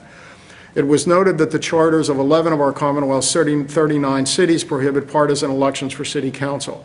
Currently, Falls Church is one of 21 cities that traditionally hold nonpartisan elections, although partisan elections are not prohibited by our charter. Only 7 cities hold partisan elections. Sentiment was expressed that no matter what the election date, the Falls Church City Charter should also include a prohibition against partisan city council elections. Therefore, we hereby request that you direct the city attorney to draw up an amendment to the charter to prohibit partisan elections, and that you adopt such an amendment and include it in the city's 2012 General Assembly's legislative program. Thank you for consideration of this matter. Signed by Sally Eckfeld, President, Citizens for a Better City, Kathy Kay, Treasurer, City of Falls Church, Steve Biddle, Sheriff, City of Falls Church, Tom Clinton, Commissioner of Revenue, City of Falls Church, Michael Volpe, Melissa Teets, and Renee Bergman Andrews. I think this petition from our citizens from many different perspectives well lays out the reasons for voting in support of this action, and that's why I plan to do so. Thank you. Other council members? Johanna? Mr. Mayor, I'm sympathetic to the remarks that Mrs. Gardner has made. In fact, I supported very much this position in our last work session and availed myself of Mr. Webb's expertise and explanation as to why we would do this. So I do associate myself somewhat with her remarks, and I am just generally loath to change any organizational documents. But I am not necessarily convinced that this change is actually going to move this issue forward and make a significant difference. But having said all that, and certainly responsive to the message we got from the various folks that Mr. Snyder just read out, but if this language gives our residents a sense of confidence, and if it is indeed consistent with the recent response to the referendum that was put forward to the citizens, then for that reason, I certainly will support it. Other council members? Mr. Callen? Thank you. I think the point that Barry just made, I think is very important. If this provides some comfort to the citizens that the elections will remain nonpartisan, I can support it. I don't think it has any teeth, and it may not have any long-term impact. Let me rephrase that. This change per se may not have any long-term impact. The change in the voting date, I'm on record as thinking will have a big change in the voting patterns. I can support this for the reasons that were read, and I think it's really been a good faith effort on Councilman Webb's part. I think genuinely what he has intended is genuinely what he believes and wants, and in that regard I'm prepared to support it, but with my own, how can I say it, belief that this may not change the way the voting patterns go in a necessarily positive way. Thank you. Other council members? I'll make some brief comments.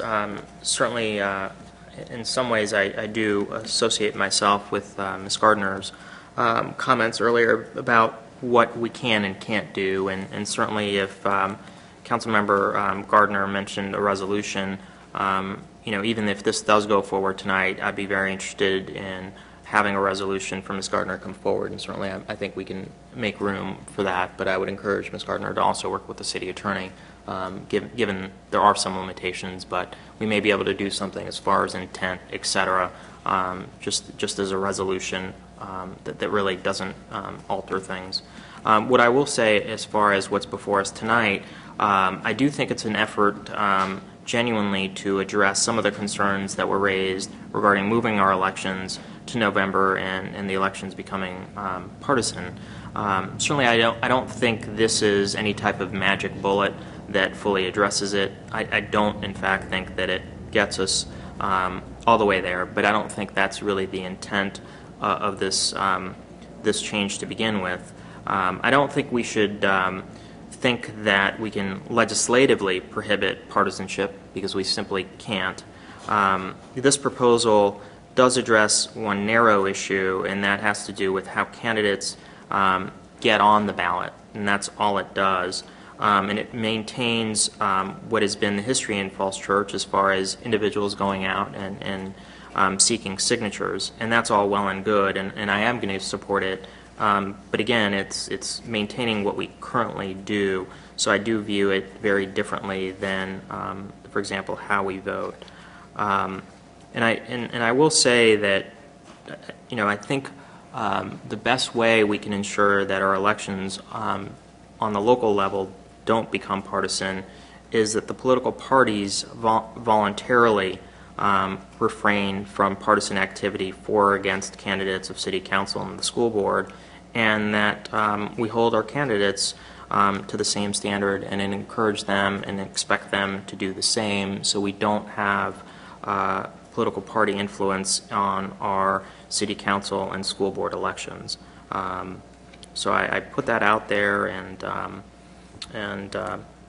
I will be supporting the resolution that's being put forward, but again, I view it as a very limited issue to a bigger issue that's going to have to get addressed through the parties and also our candidates. So, anything else, Council? Okay, Ms. Bouchard, for you to go ahead and call the vote on that.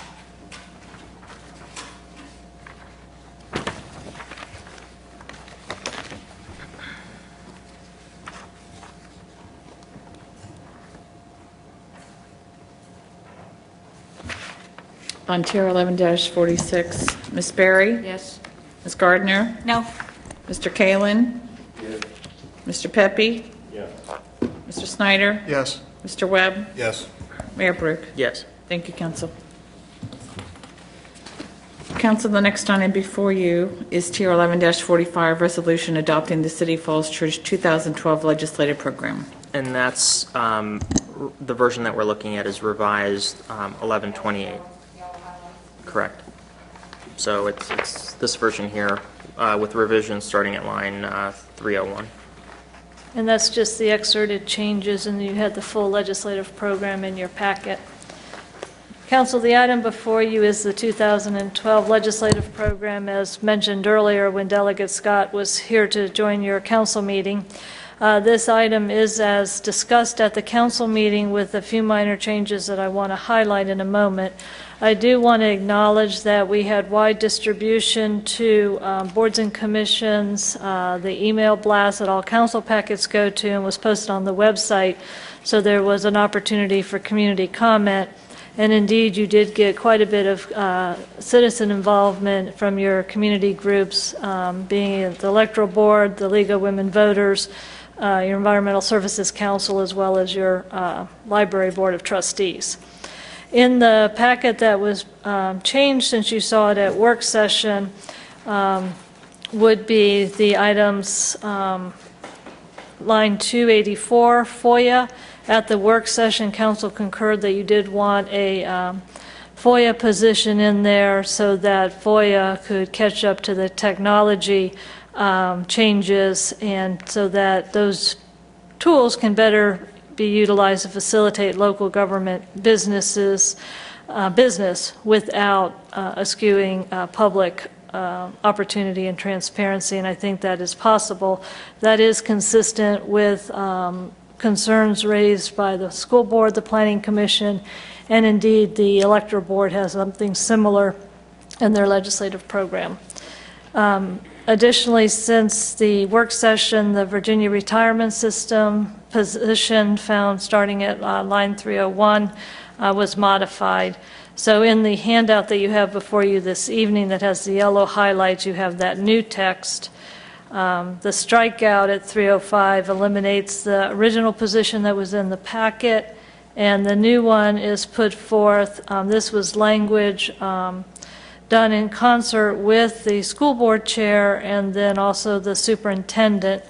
The one thing that I will note that it only speaks to City Council requesting that a plan be implemented for VRS to assure its sustainability. It doesn't specifically reference the school board. I know that is their intent, but they haven't taken a formal action as a corporate entity, and so they will do that with their legislative program. And the superintendent's indication to me is they will mirror the language adopted by council, so each body's legislative program will have the text to ensure the sustainability of VRS and not pass the burden down to localities. Beyond that, there are the other regional bodies positions that are in here, and the key ones that I highlighted when Delegate Scott was here. And other than that, I'll be glad to answer any of your questions or concerns on any other positions. I will note, though, for the record, that on line, I just lost my place, 186, in regards to charter amendment, this was referring to TR 11-46, which council just adopted, so that will be incorporated by reference into this legislative item, which is why we took action after the nomination by petition first. So staff will ensure the processing of both of those charter amendments. Would that be available? Any questions or comments? Thanks, Ms. Minster. And I just wanted to clarify one point. It shows up as an attachment, and that's the Falls Church Schools 2011 or 2012 legislative packet. Council is not being asked to endorse their packet since they haven't taken action on that, correct? That is correct. You'll notice in the resolution it does not refer to the school board in the areas of line 123 to 129 where I reference all the other bodies that are incorporated by reference. Theirs is not because they have not adopted it. Okay. This draft was provided just to give you a sense of the issues that are of concern to the school board staff, and that will be taken to the school board. Okay. Their VRS position, in fact, will change to more mirror what council's considering this evening. Great. And just for council's benefit and staff's benefit, if there's any issues that go before the various executive branches, I will not be involved in those specific discussions or representing the city. So if that needs to happen, if staff can find Vice Mayor Snyder or another appropriate council member. So, and I think we've discussed that before. Mr. Kalin? Perhaps, Cindy, you could read the change language. The version I have, for some reason, seems to have the old version regarding the VRS. So if you could just read it to make sure we're on the same page on that, that'd be appreciated. Be glad to. This would be on line 301 of the revised handout tonight, if the correct copies are before you. The background sentence would read, past state funding decisions do not adequately fund the actuarially required contribution for VRS, raises significant concerns for the financial liability placed on localities such as the City of Falls Church. The new position that's before council this evening reads, Falls Church recognizes that increases in VRS rates are required to retain the soundness of the system and recommends a long-term plan that would minimize the fluctuations that occur year to year. The City Council requests that a plan be implemented for VRS, along with a timeline to ensure the sustainability of VRS and the benefits for its public employees. Representatives of localities and covered employees should have a voice in the study's design and resulting recommendations. Localities should not be asked to bear an increased share of VRS costs now or in the future. And again, council and for the public, that was on the version that is highlighted in yellow that says revised 1128, starting at line 301. And that was the language that was discussed with the superintendent as well. Superintendent as well as the school board chair. Okay. Other council member questions? Mr. Snyder, and then I think Mr. Kalin had something else. I was not going to do VRS. You have a VRS question. Why don't you go ahead with that? I apologize. I didn't have that language to review. I agree with the intent of the language, but this would require a new state law that would say that the state will pick up a specific amount of funding, which currently doesn't exist. And I don't know if that's what we're going to request, that the state change its legislation on this. If that's what we want, then we have to perhaps be more specific in what it is we're expecting in this package. Because as it says, they can't do that unless there's a change in the law. This is a position that asks the state to step up and change their legislation or their budget funding process to ensure VRS sustainability and to establish such a plan. Without us specifically saying that we're putting forth a bill, we're asking our senator and delegate on behalf of the city Thank you.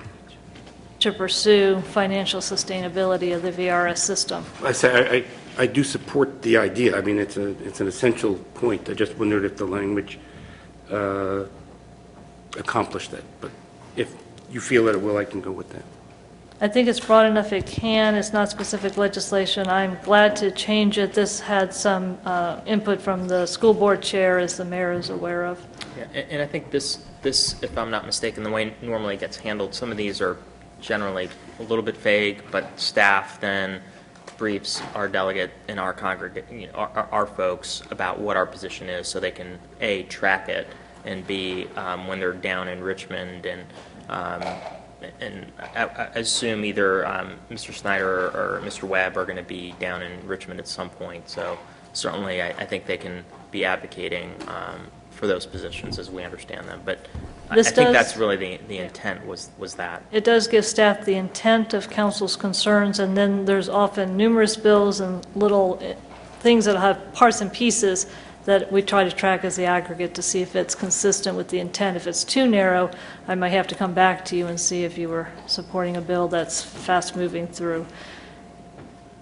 But this will be one of the things I'll put in the lobby in the box trigger term, so I'll get alert whenever there's a bill filed related to VRS. Right, and I think this goes along the same comments that I had made to Delegate Scott about not pushing items down and funding streams down, such as road maintenance, which I think is going to be another big one where the state's going to be looking to cut. And I think jurisdictions are larger than ours that are really going to get hit with that as a big ticket item, and as well as the city potentially.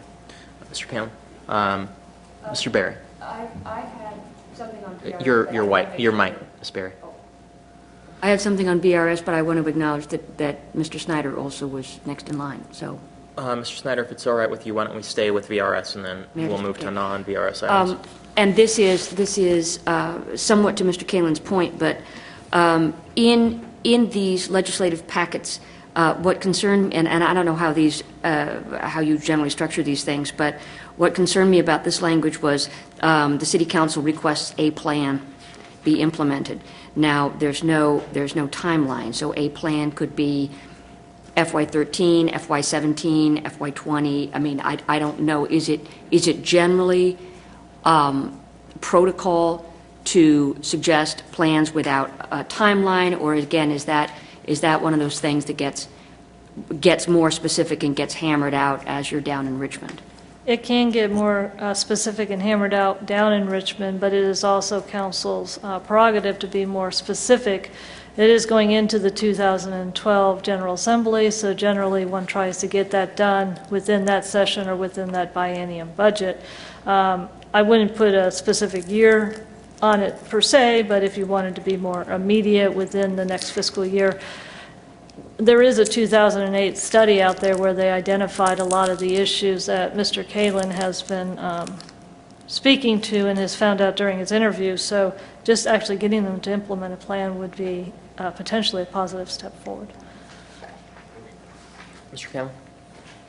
Thank you. I think the key for me is the last sentence where it says localities should not be asked to bear an increased share of VRS. Right now, we're expected to bear, if the state wants, 100%. Okay, so we can't bear more than 100%. So I think what the request is that the state be obligated to put up a certain percent of the contribution rate on its part and have that mandated, and that would mean that the localities would not be getting an increased share. Certainly can refine this. Do you have a phrase that you'd be most comfortable? I don't, at the moment, it's a little tricky because it gets into, I don't want to give them an easy escape hatch. But the issue is right now, the VRS doesn't have to put up a penny if it doesn't want to. Yeah. If I can take a stab at this, and I want to just confirm this with Mester, who does a lot of the heavy lift on these issues.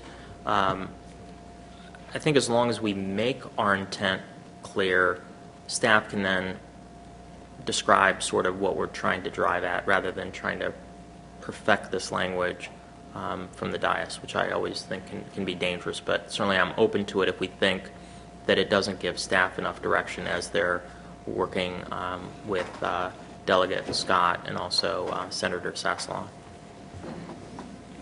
Mr. Callen? Okay, fair enough, and I agree. Drafting from the dais is a bad idea. It's just that the VRS, when it just says an increased share of VRS costs, I mean, the VRS has no share right now. That's it. That's all I'm trying to say. If you can figure out a way to get that across legally.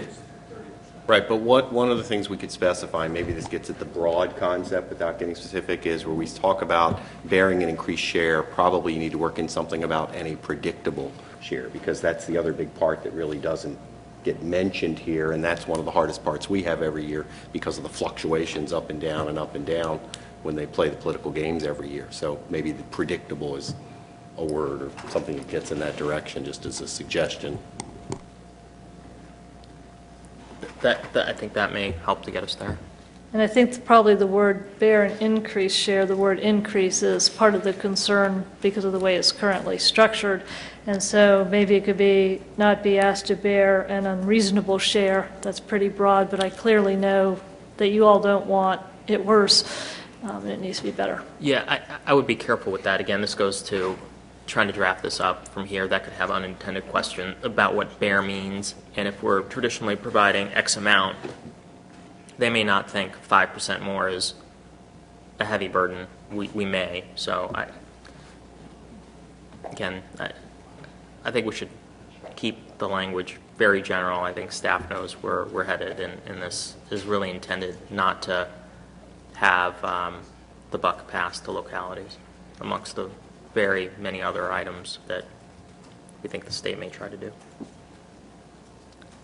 That's fair, and I can certainly keep predictable in mind. And you do have regional positions on unfunded state mandates and where the state's not covering their fair share that also covers this. In a broader term, this VRS was just a little more specific. Anything else on VRS? Okay. So just to summarize for staff and council, I think there's 2 points that we're trying to make. generally is one that there has to be a plan that's put together for the sustainability and long-term benefit of VRS. That's point one, and that should be done as soon as possible. Our assumption is during this budget period, to Ms. Berry's point. And then two, in our discussions, that localities shouldn't be asked to pick up really the price for what the state legislature should have been doing all along, and that goes to increasing our burden without getting into descriptors of reasonableness, et cetera. Does that sound about right, Council? And again, I don't think we need to change this from the dais, but I think that hopefully summarizes what we're trying to get at. Right, anything, Mr. Campbell? Those points are fine. To your point, Wyatt, this is specifically what I asked the CFO. Yeah, traditionally, more or less 30%, but not 30% for each jurisdiction. That depends. The wealthier jurisdictions don't do as well. So it's not 30% guaranteed for Falls Church. If they think we have the resources, they'll give us less.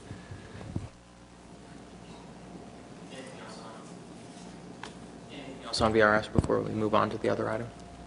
Okay. Mr. Snyder?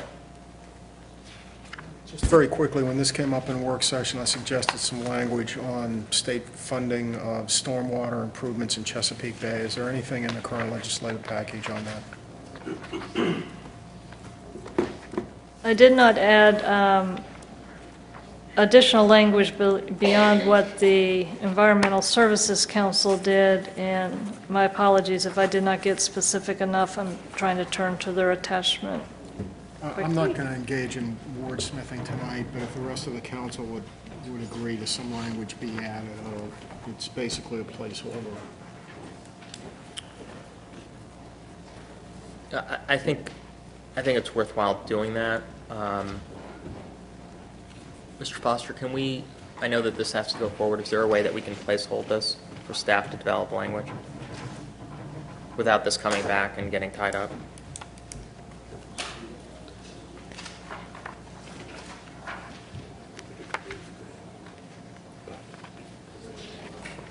Why don't we give staff a minute or two? Sorry to delay this.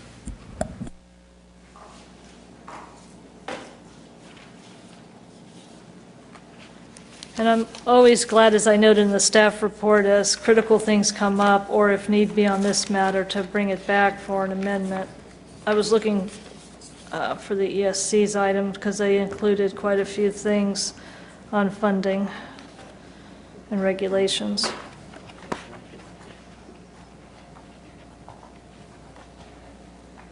But it's not as specific to stormwater. Mr. Mayor, I don't need to prolong this tonight. I'm just thinking that if the council permits me to make a resolution adopting the City of Falls Church legislative program, then would just indicate that the sense of council is that we'd like to see some effort to look at the state providing some funding for stormwater and Chesapeake Bay related issues. I think that language, I think, captures it. So if we can, when it's, and I don't believe we have a motion yet, if that motion can also include the statements that Mr. Snyder made to be added. Cindy, were you able to capture that? Generally, and I'll work with the video to get the actual tag, and with Ms. Bichot. I will note, I did find on line 662, the Environmental Services Council has called for appropriate Virginia funding for the Clean Water Revolving Loan Fund and the Water Improvement Quality Fund, which this resolution incorporates by reference, so you will be supporting the state to fund water quality. Thanks. Okay. And that was line 662, Mr. Snyder. Anything else, Council, on the legislative packet? Mr. Webb? Quick question. Ms. Master, I have a quick question on the dangerous weapons. Are we in a priority position are we looking for someone, or are we just, if there's a bill that's introduced referencing that particular area, are we then going to potentially tag on as a supporter of and track that legislation? My recommendation this year is not to be the lead and initiate a bill because we have a new delegation and I don't have a sponsor in the wings. But this would give us the authority to say when we see something from another jurisdiction that we support. And that's what I just wanted to make sure that was. For example, like we have with Virginia Beach and Newport Okay. News previously. Okay, thank you. Other council members? Okay. If I can get a motion as amended with the amendments that Mr. Snyder made, and then we'll open it up for public comment. Mr. Mayor, I move approval of TR 11-45 with the addition of language calling on state funding for stormwater improvements and meeting Chesapeake Bay Chesapeake Bay environmental requirements. Second. Thank you, Mr. Webb. I want to open this item up for public comment. Don't have any speaker slips. Are there any members of the public that wish to speak to this item? Not seeing any. Ms. Bouchard, did we receive any public comments on this? Ms. Mester, did we receive any comments that you're aware of? Not beyond the ones that were included in your packet from your various boards and commissions. Great. Thank you very much. I'm going to close this item up for public comment. Council, any comments on this before we take a vote? Not seeing any. Just my thanks to Ms. Mester for her work on this, and also Councilmember Snyder and Councilmember Webb for sitting on the committee and hopefully going up to Richmond at some point when it's right. So February will be VML Day. great. Thank you very much. And thanks again to staff for the fast-moving items like BRS and stormwater as well. All right, with that, why don't we go ahead and take the vote? This is to adopt the legislative program with added language on stormwater per Mr. Snyder. Ms. Berry? Yes. Ms. Gardner? Yes. Mr. Kalin? Yes. Mr. Pepe? Yes. Mr. Snyder? Yes. Mr. Webb? Yes. Mayor Baruch? Yes. Thank you, Council. Thank you, Council. Thank you. Council, the next item before you is TR 11-37, a resolution approving the Northern Virginia Regional Water Supply Plan.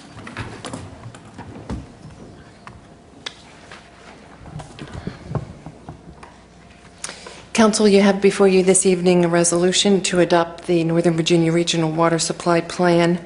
All localities in Virginia are required by state regulation to adopt either a local or regional plan, and the Northern Virginia Regional Commission has been coordinating the development of a regional plan at the request of local governments.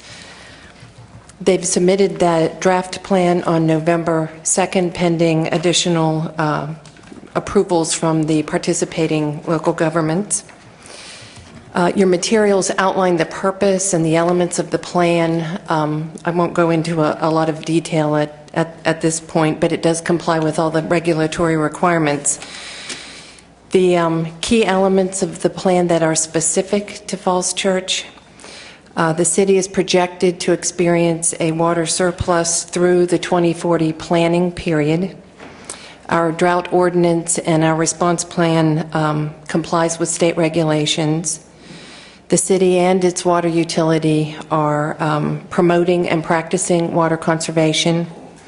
And lastly, the plan recognizes and confirms the work and the agreements associated with the Interstate Commission on the Potomac River Basin. That agency's cooperative section has worked to adopt a low-flow allocation agreement that guides how water is allocated from the Potomac River in times of drought. And the city has been participating in that effort through the Washington Aqueduct for many years. That plan has been tested and works well. The Public Utility Commission and the Council have been briefed in previous work sessions. This item was a public hearing on this item was held on October 24th. No comments were received at that time. The plan will be reviewed by the Department of Environmental Quality and the State Water Control Board. There is the potential that further revisions may be necessary at that time. In addition, the plan must be reviewed and revised as necessary every 5 years and resubmitted every 10 years. Arlington, the City of Fairfax, towns of Herndon, Leesburg, Manassas, and the City of Manassas Park have adopted resolutions in support thus far. The other jurisdictions will be taking these up over the next month or so. There is no fiscal impact to the city beyond those decisions that the council makes relative to the capital program for our water utility in terms of meeting demand. I'm happy to answer any questions that you might have. Council, any questions? Mr. Kalin. This is a softball question. There you go. In the magazines that we get circulated from time to time on local governments and so forth, I actually read those. And one of the articles indicated that there would be rate increases for some jurisdictions because water demand has gone down so much that they were running into rate increase pressures from the opposite end rather than from needing, not having enough. Is that part of this study? The study didn't take up the issue of rate increases. Thank you. Other council members? Any comments first by our members of the Public Utility Commission who serve on council? I know that Mr. Kalin is one. Dave, anything? And I believe Lawrence stepped out, but maybe we'll give him a minute. Anything else by council on this? But we reviewed it, and I thought it was... Just one point on Councilmember Kalin's comments. The demand side management does work, though, and I think our record peak day was back in the 1980s, and so those low flow toilets and those types of things in our system do have an impact. And I think our modeling was really a worst case scenario for the 40-year horizon with NVRC, the maximum growth and without a lot of demand-side management. And so that's the outer perimeter of the study. We think we have a sufficient supply under those assumptions. But if they do get, if we have water supply issues, there are lots of demand-side things that we can do to try to manage those. And we have edits relative to the demand-side management that we will be forwarding to NVRC that are not incorporated in this document, in the draft document. Anything else by council members? Mr. Webb, anything from you as a member of the commission? Okay. Thank you very much. If I can get a motion, and then we'll open this up for public comment. Mr. Mayor, I move to adopt TR 11-37. If I can get a second. Second. That's Mr. Kalin on the second. I don't have any speaker slips. I'd like to open this up for public comment. I didn't have any speaker slips on this. Are there any members of the public who wish to address this item? Ms. Bouchard, did we receive any public comments on this? Yes. Okay. I'm going to close this item up for public comment. And any other council comments before we take a vote? Not. Mr. Webb.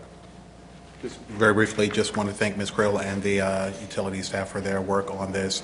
They work diligently, making sure that we are on track and making sure that we have a continuous, safe, effective water system here in our community. I wanted to thank you publicly. Thank you, Mr. Webb. And thank you to staff. Okay. With that, if we can go ahead and have the roll call called. On TR 11-37, Ms. Berry? Yes. Ms. Gardner? Yes. Mr. Kalin? Yes. Mr. Pepe? Yes. Mr. Snyder? Yes. Mr. Webb? Yes. Mayor Baruch? Yes. Thank you, council. The next item, we're skipping item 5, TR 01123, and we're going on to TR 11-47, resolution providing guidance to the city manager on the development of the FY 2013 city budget. And council, before we get started on this, I believe that there was an updated version that went around, but I think there were some printing problems in the city. There were. My apologies for that. This is the version that was emailed out last Wednesday.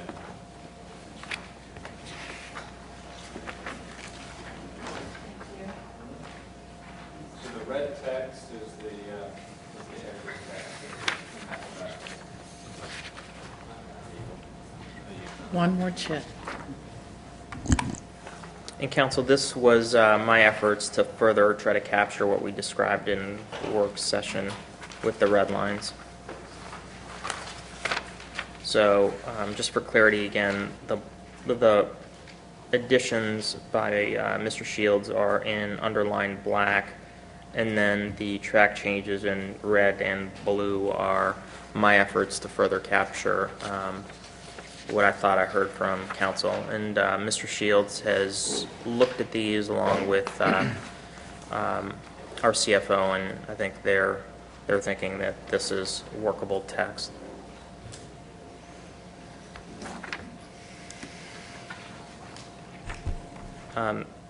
Mr. Shields, one question that I had on the 95,000 in the PAYGO, is that number correct? That is correct. That's the amount that was part of the adopted CIP for FY13. On line 64, I'm just noting that FY12 should be, which was projected for FY13. So that should be changed to 13? That is correct. Okay. So on line 64, the FY12 should be FY13.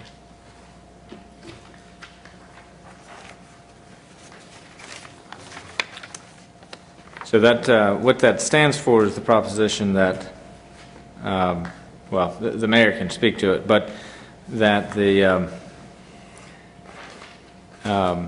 what was already built into the model was 95,000 pay-as-you-go and debt service, and those need to be covered and not set aside into the 1.3 million that we're talking about possibly deploying for pay-go or for debt service or for capital reserves. Instead, those need to be covered by the revenues that are generated through organic economic growth, because that was part of the original financial plan.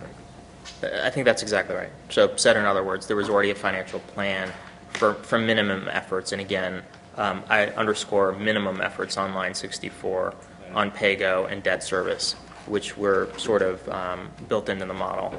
So that's to ensure that that's what we end up seeing, and that's not pulled from the 1.3 million, and that's why the word additional was added to line 68 to make that clear as well.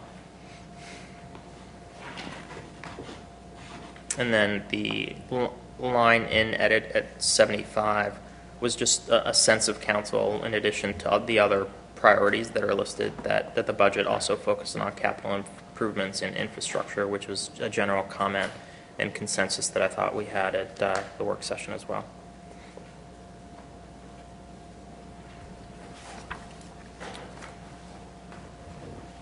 So any questions on the additions from the work session? Any concerns by council on it? Okay. Ms. Gardner? Sorry, I just have a question. It's not a comment for or against, but line 96, present a budget that fully funds city basic and police pension plan actuarially required contributions as called for in the actuarial report of 2011. That is not saying just fully funded. It's saying it's fully funded with, as according to the ARC. Yeah. I just wanted to clarify that. Okay, thank you. And I think this was standard language that we were using last year, and I think the intent of this is don't do anything that's going to harm the pension plan by not funding it, shall we say, things that we've seen other levels of our state do, for example. And let's leave it at that, but that's what we're trying to avoid. Mr. Kale.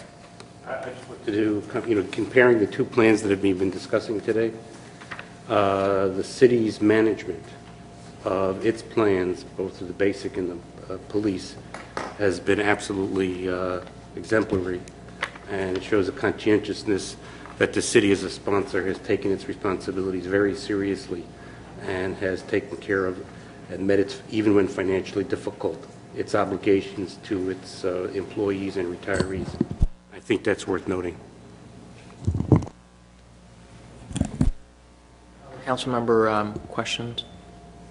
Okay, Mr. Shields, anything from you on the guidance that we're about to take up? I would just say generally that this budget guidance is very helpful, and it was very helpful last year in setting the parameters for budget development and early expectations so that there aren't surprises in March when I present a budget. So I am very appreciative of this. One comment I'll make, and I don't want to make a change to the guidance, but it's more for the purposes of the manager, and this has to do with the modeling. We'd had some extensive discussions about the modeling and how the manager was going to fully consider that, and that's captured on line 71. One thing I'll say about the model, and then it has to do with salaries and bonuses, that it's my expectation as we start seeing the numbers that a bonus be treated as a one-time bonus, that it not be folded into anything underlying unless it comes back to council and we have further discussions about that. So that's my expectation, is to see a bonus treated as such, as a one-time expense and nothing more when we're talking about compensation, and then we can take it up as we move forward. So I think this captures certainly the sense of council, so I'm going to be supporting it, but I'll talk more about it in a little bit more detail during the period for council comments. Any other questions or any other issues? All right, why don't we take up a motion, and then we'll open this up for public comment. And I think the motion needs to be as amended, since we did make one change from the FY13, or I'm sorry, to FY13 on line 64. And council, again, we're voting on the version as it's been presented this evening by staff. I move TR 11-47, the version before us. How do we designate it? So there isn't confusion in the future. Mr. Snyder, my suggestion would be to move to approve TR 11-47 in the version presented by the city manager this evening. All right, I move approval of TR 11-47 in the version presented by the city manager this evening, and as with the same understanding that the mayor was indicated a minute ago on the modeling. Thank you. And I think that would be as amended, given that we made one change. Yeah. So. Okay, if I can get a second. Second. Thank you. I'm going to go ahead and open this up for public comment. Are there any members of the public that wish to address this item? Not seeing any. Ms. Bichette, did we receive any comments on this from the public? No, sir. Okay. I'm going to close this item up for public comment and open it up for council discussion. Council, any comments before we go ahead and take the vote on it? Okay. A couple of comments that I'll make is that this is the second year that we've taken up guidance, so I'm very pleased that council entertained this, and I think it worked out well for the budget process last year, and I hope and expect that it would do the same this year. And the guidance this year is based on revenues as opposed to expenditures, and that's something that we talked about at our mini council retreat. It's been several months now, believe it or not. So I think this, the guidance that we're taking up and providing to the city manager for the development of the FY13 budget continues us in the right direction and ensures that the city is on a sound and sustainable financial footing. If we do end up adopting this, This is really a starting point for the development of the budget and creates a framework for productive discussions with the community. But again, it is intended to be a framework for further discussion as we move forward with the budget process. What I will say generally, as the budget's been being put together by the city manager, is that even in these difficult financial times, the goal should be, and our commitment, I hope, is to continue to provide valuable core services that promote public safety and the high quality of life in the city of Falls Church. And that while I'm cautiously optimistic about the strength of the economy and where we're headed, it's important that we meet our capital needs that were cut in response to shortfalls over the last several years, and that we have a goal for the budget that will focus on capital needs and infrastructure, and that's certainly captured in the guidance that's before the city manager. So that's all I've got. Anything else by other council members before we take a vote? Right. Thank you, council. Thank you, Mr. Shields and Mr. LaCondra as well. Ms. Bischoff, you'd go ahead and call the vote. TR 11-47, Ms. Berry? Yes. Ms. Gardner? Yes. Mr. Kalin? Yes. Mr. Pepe? Yes. Mr. Snyder? Yes. Mr. Webb? Yes. Mayor Baruch? Yes. Thank you, council.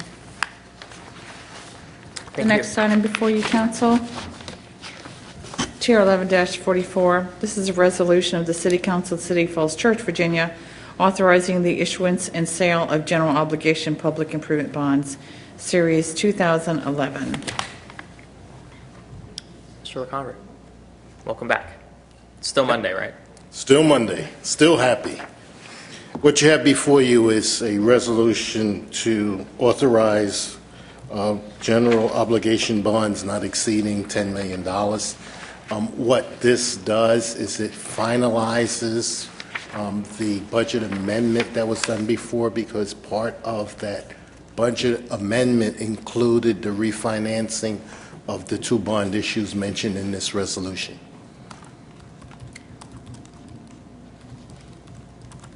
Any questions by council? I'll just make one comment. And it, again, was an issue that I raised earlier, and that has to do with some of the City Hall projects. And I think staff try to capture that in line, I'm going to say it's line 15, by referencing another provision that's TO 11-22, line 217 through 221, and that has to do with a plan being provided to council before monies are expected. So, so that will come back, I think, shortly to council. Scheduled for December 5th workshop. Okay, great. Other council member comments and questions? Mr. Kalin, did I see your hand? All right. If I can get a motion, then I'll open it up.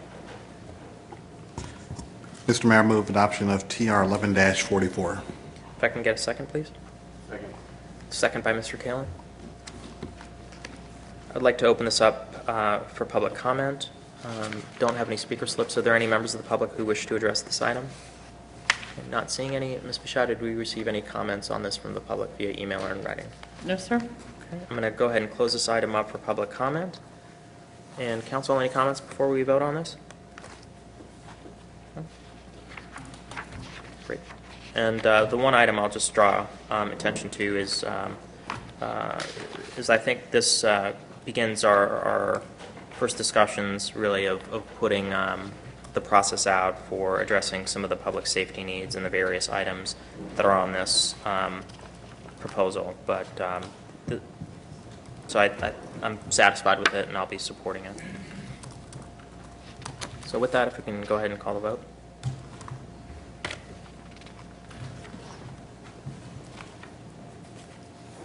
On TR 11-44, Ms. Berry? Yes. Ms. Gardner? Yes. Mr. Kalin? Yes. Mr. Pepe? Yes. Mr. Snyder? Yes. Mr. Webb? Yes. Mayor Baruch? Yes. Thank you, council. The next item before you, council, is to authorize the city manager to award a contract to Intellidyne LLC for information technology support services for the initial 2.5-year contract amount of $1,353,078.43, $531,000 annualized first full year, with up to 8 one-year renewal terms, subject to quality, contract compliance, and city council annual appropriation of funds. Ms. Messer. Good evening again, Council. This is the full-service IT infrastructure and desktop support contract we discussed at your last Monday night's work session. This outsourcing, as supported by our IT assessment done by LBL Technologies, gives the city economy of scale and depth of bench, as it were, with having the Intellidyne corporate behind the on-site staff. We did an extensive RFP process and contract negotiations as outlined in your staff report, had a full stakeholder review panel so that it was both IT and end users, and included a school partnership, as this is a formal contract where we'll have up to 150 hours that the schools will use for system administration as a better economy and scale instead of buying it by the hours, and they are contributing $10,000 towards this contract, so it's a joint partnership.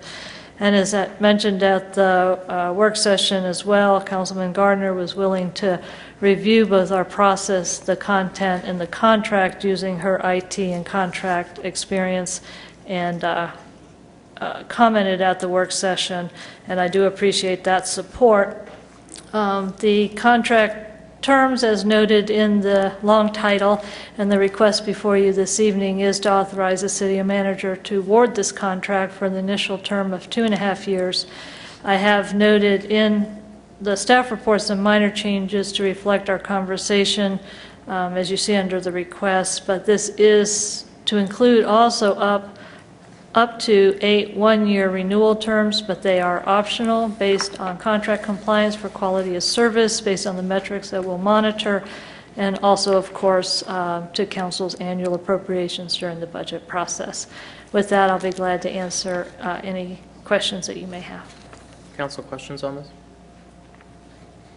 And with that in mind, Ms. Messer and Ms. Gardner, thanks for your work on this. And thank you for the clarifying edits, Ms. Messer, on the staff report about the options, and also being contingent upon probes.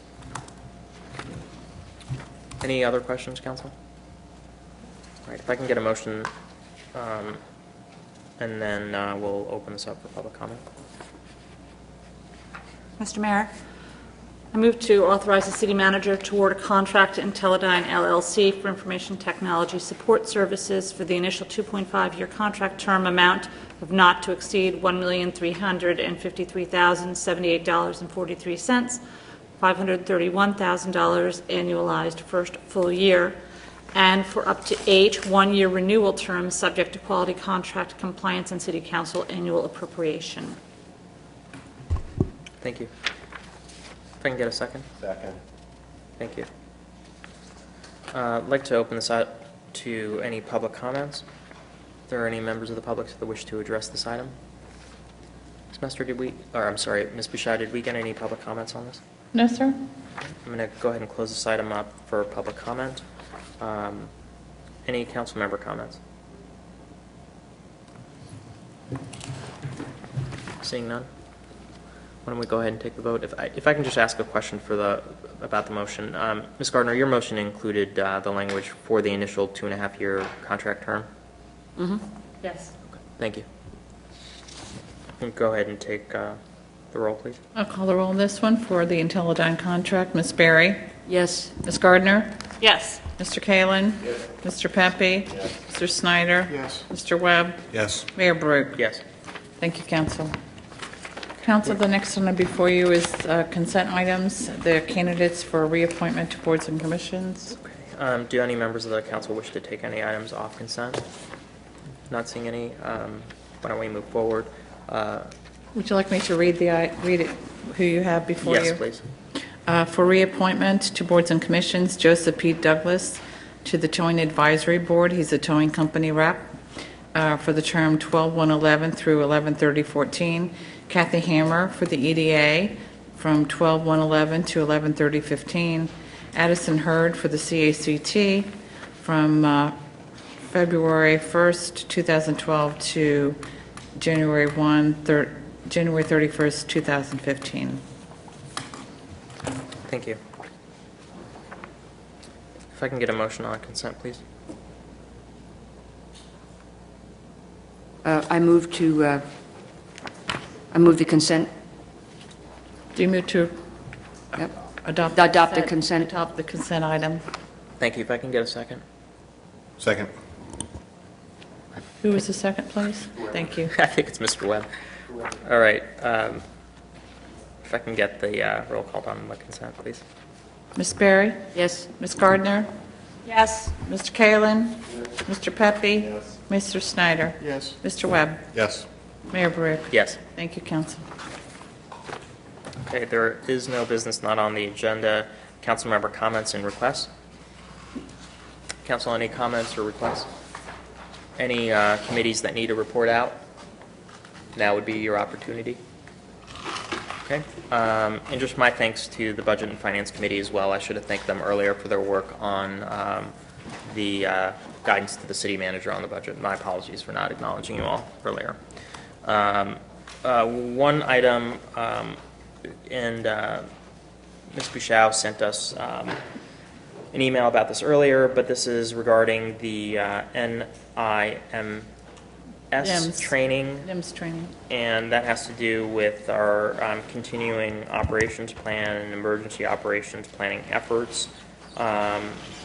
We've got a contract that provides us with a 2-hour training, and the dates that we're looking at are the 14th and 15th at 7:30 p.m.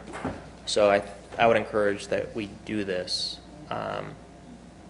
So if we can all do it at the same time, it would be great. I need a date to nail this down with the consultant. And those aren't the only 2 dates. Those are just the ones I picked since it was right after the last council meeting, and I thought y'all could get it out of the way and then just be on your vacation, on your break. Yeah, I think it's one that I would support that we do, rather than putting out all the council members on the spot right now and having them look at their calendars. Why don't we do this? Mr. Shields, there's a nifty tool that Sandy uses when we try to do the liaison meetings where you vote on your preferred day. I thought it was kind of cool.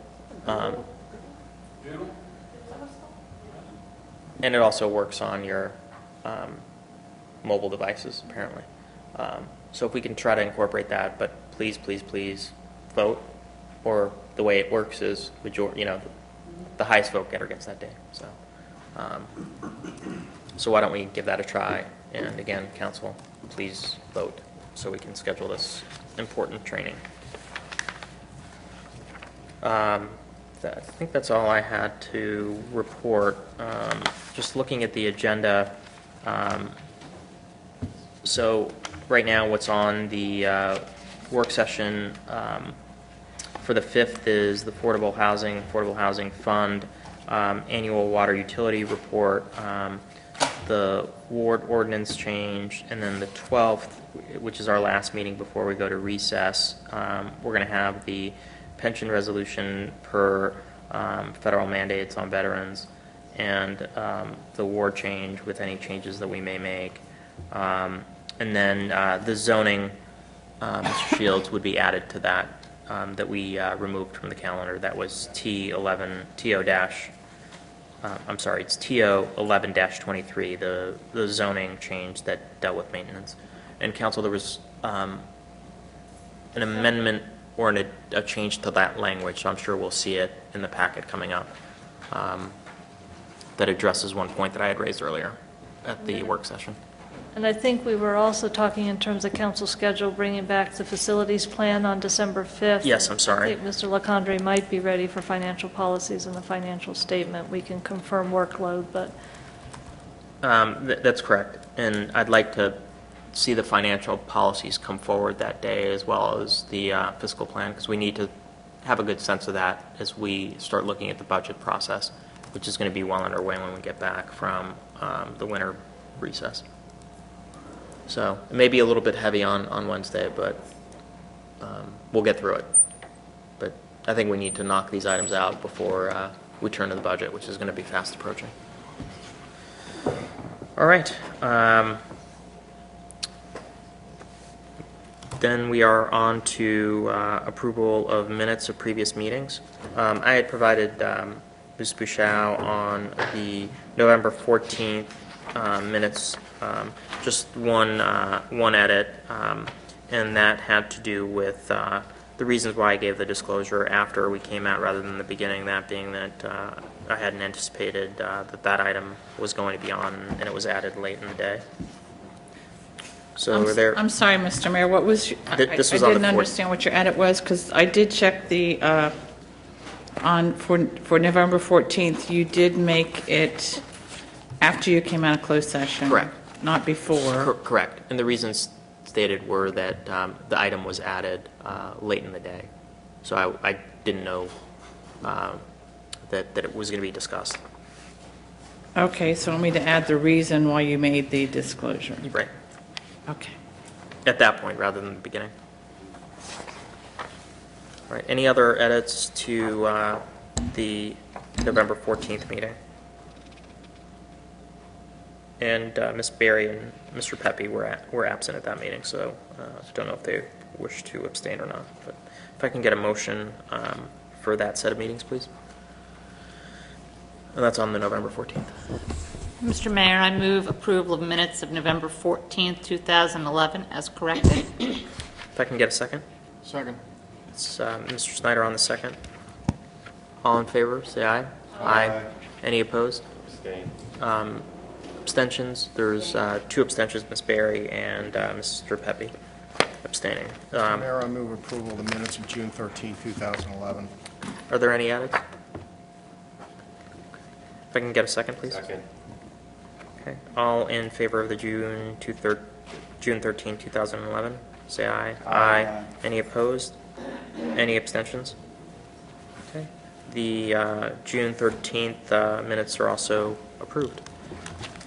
Mr. Mayor, I move we go into closed session pursuant to Section 2.2-3711A7, consultation with legal counsel and briefings by staff members or consultants pertaining to actual or probable litigation where such consultation or briefing in open meeting would adversely affect the negotiating or litigating posture of the public body in consultation with legal counsel employed or retained by a public body regarding specific legal matters requiring the provision of legal advice by such counsel, specifically the water system. If I can get a second, please.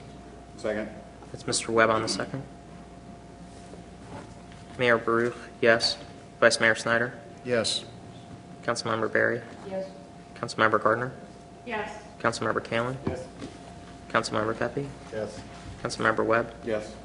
Okay, we are going to go into closed session at 10 after 10. And we are not going to be taking up any other items of business when we come out other than adjourning. Okay. John, out, where would you like us to be? Upstairs? And we'll just be adjourning upstairs as well from there in open session.